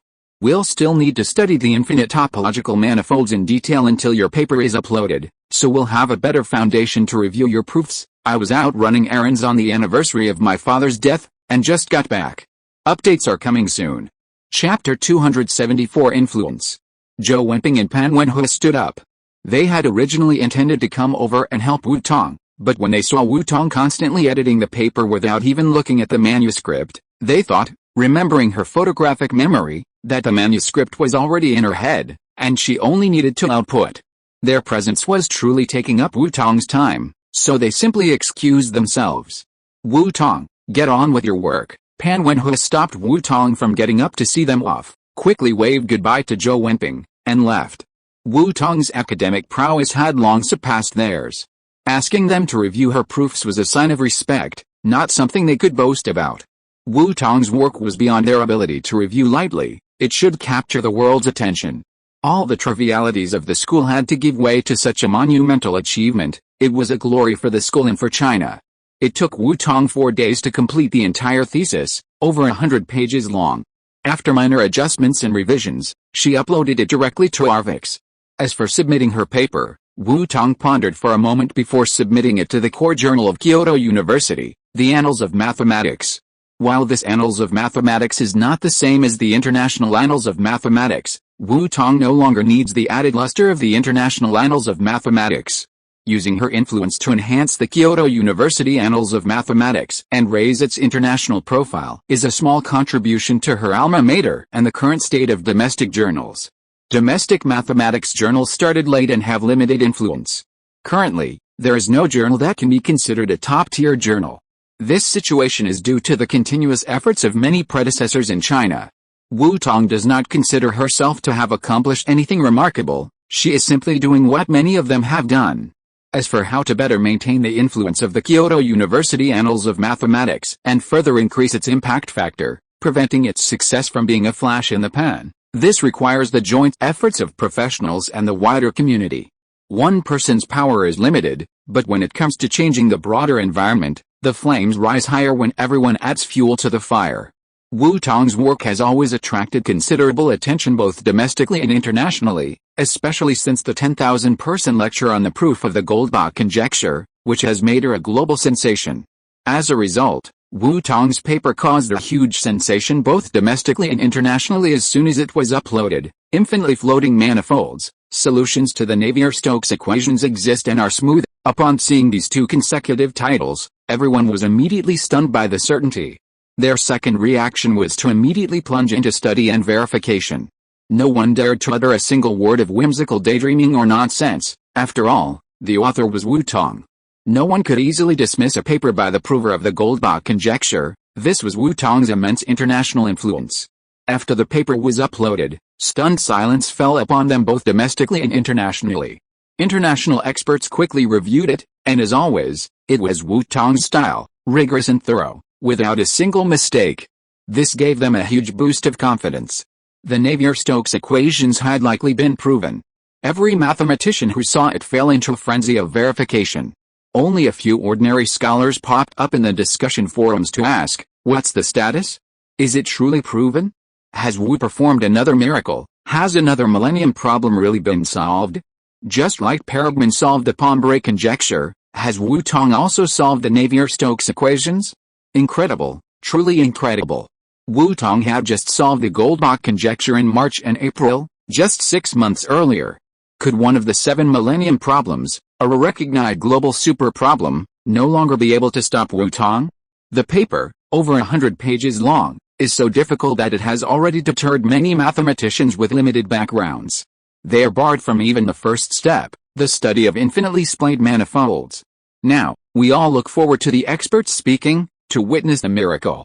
Wu Tong, with her impressive track record of conjecture busting, has solidified her influence, proving one conjecture after another.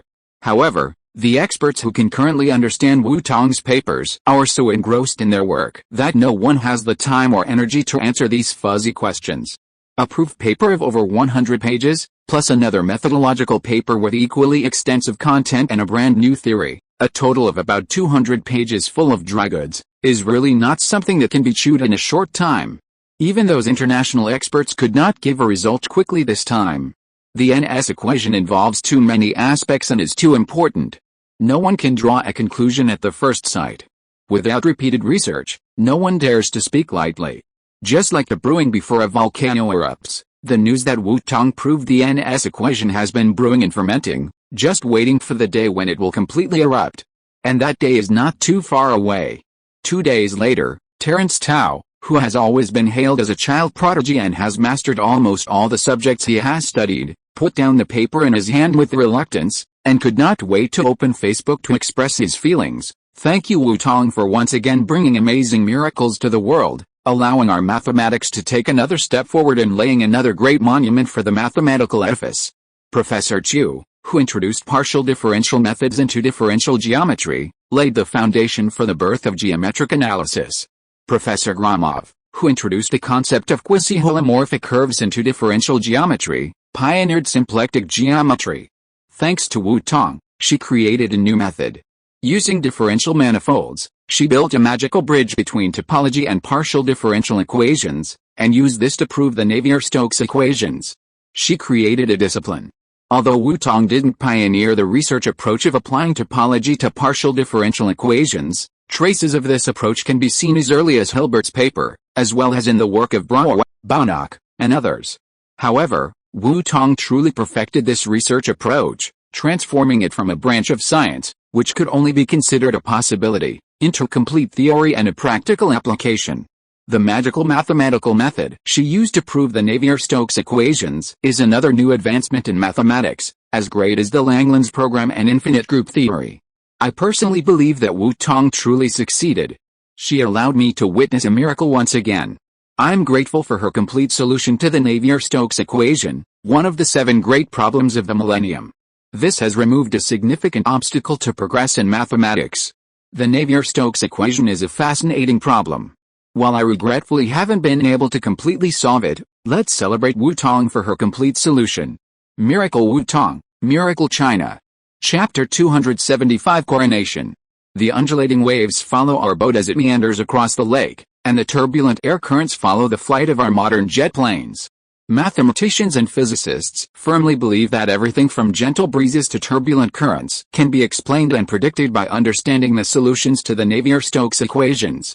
Although these equations were written in the 19th century, our understanding of them remains remarkably limited. The challenge lies in making substantial advances in mathematical theory that will allow us to unlock the secrets hidden within the Navier-Stokes equations. I thank Wu Tong for allowing me to witness the Navier-Stokes equations in my lifetime, for the results of the challenge and the definitive proof. Thanks to mathematics, the solutions to the Navier-Stokes equations exist and are smooth. Shortly after Terence Tao delivered his remarks, another former Princeton prodigy, now a teacher with an equally dazzling resume, Richard Feynman, directly quoted the Clay Institute's 7 Millennium Problems Manifesto in his remarks. On May 24, 2000, at the Millennium Mathematics Conference at the Collège de France in Paris, the Clay Institute announced 7 Millennium Problems, including the Navier-Stokes equations. He was the speaker for the section on the Navier-Stokes equations. He published his first scientific paper in German at the age of 15, graduated with a bachelor's degree in physics and mathematics from the University of Maryland at 17, and received a doctorate in mathematics from Princeton University at 20. He was appointed professor at the University of Chicago at 22, becoming the youngest person to be appointed a professor at an American university. In 1974, at the age of 24, he moved to Princeton University as a professor. Feynman likely hailed few people with such fervor. The last young person to receive such praise was Terence Tao, the child prodigy who, after Feynman, graduated with a doctorate from Princeton at 21 and won a Fields Medal at 31. Andrew Wiles, Deligne, and Faltings followed suit, each expressing their own admiration in different contexts. I earnestly hope that the next International Congress of Mathematicians will bring the Fields Medal to Wu Tong, urgently needing it to be awarded, so that the Fields Medal we once received will be even more glorious, not a hot potato. Wu Tong, who proved the Goldbach conjecture and the Navier-Stokes equation, has yet to receive a Fields Medal. These predecessors, whose resumes are less impressive than Wu Tong's, feel the heat of the medal, a source of shame. They sympathize even more with the geniuses of Wu Tong's generation, whose glory was denied to them because of her. Yet, they are also grateful to live in this era, to witness the coronation of such a great mathematical queen. Terms like pearl and princess are too superficial to describe Wu Tong's brilliance, just as Grothendieck was called the emperor of mathematics. They are witnessing the coronation of such a majesty. It is their boundless honor. They are grateful that at the dawn of this century, they have welcomed such a brilliant mathematician. 21st century mathematics will have a new leader. Their mathematics will no longer be lost, but will instead become more youthful. As each international figure spoke, domestic media outlets began to repost the results. Official media outlets were the first to report, featuring extensive headlines and bordering on praise, prompting other domestic independent media outlets to echo the statements and positively follow suit. While the headlines were as shocking as ever, the news dominated the news headlines and immediately topped a list. She astonished the world. She provided an answer to the world's 7 millennium-long problems. Meanwhile, in prominent mathematics forums and Wu Tong fan forums, the excitement was like Chinese New Year. My God is awesome. My God is awesome. I regret my lack of knowledge when I need it, and I have no talent to use to brag about my godliness. Awesome. I express my heartfelt belief in my godliness, and I will live a life of joy. The NS equation, one of the world's 7 millennium-long problems. Who said before that my God would tackle the millennium problems? He. Now I'm telling you, I've traveled from the future, and my God has proven the NS equation. Once again, it is proved that gods are gods, and my God is a real God. My God and I are in the same class, and I, foolishly, am still crying over advanced mathematics.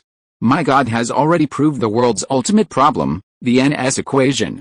We share the same blue sky, but different brains.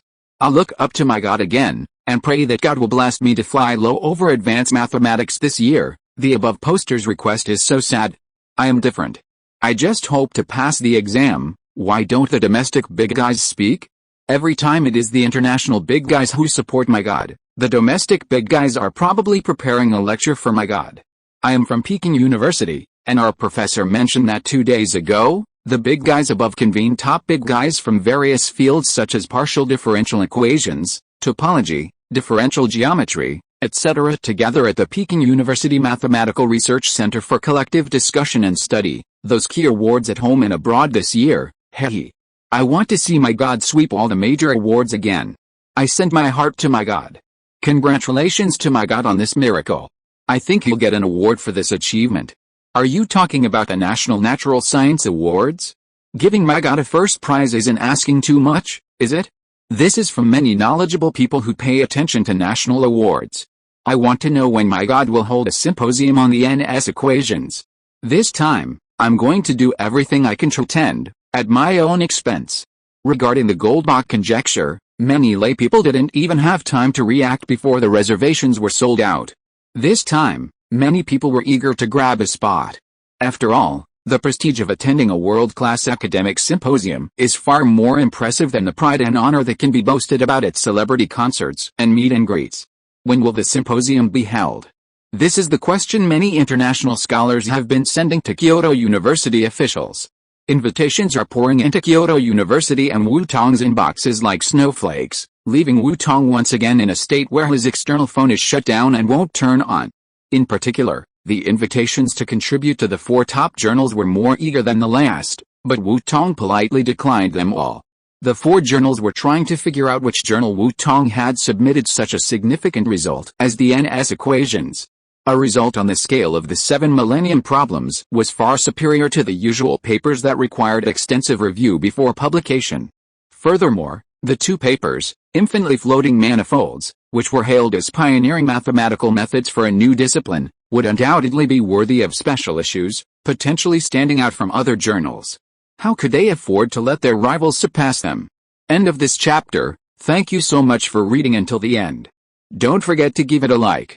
Looking for more exclusive content and immediate access? Subscribe to our Patreon. Remember, every like, subscription or donation encourages us to continue. Thank you all. See you in the next video.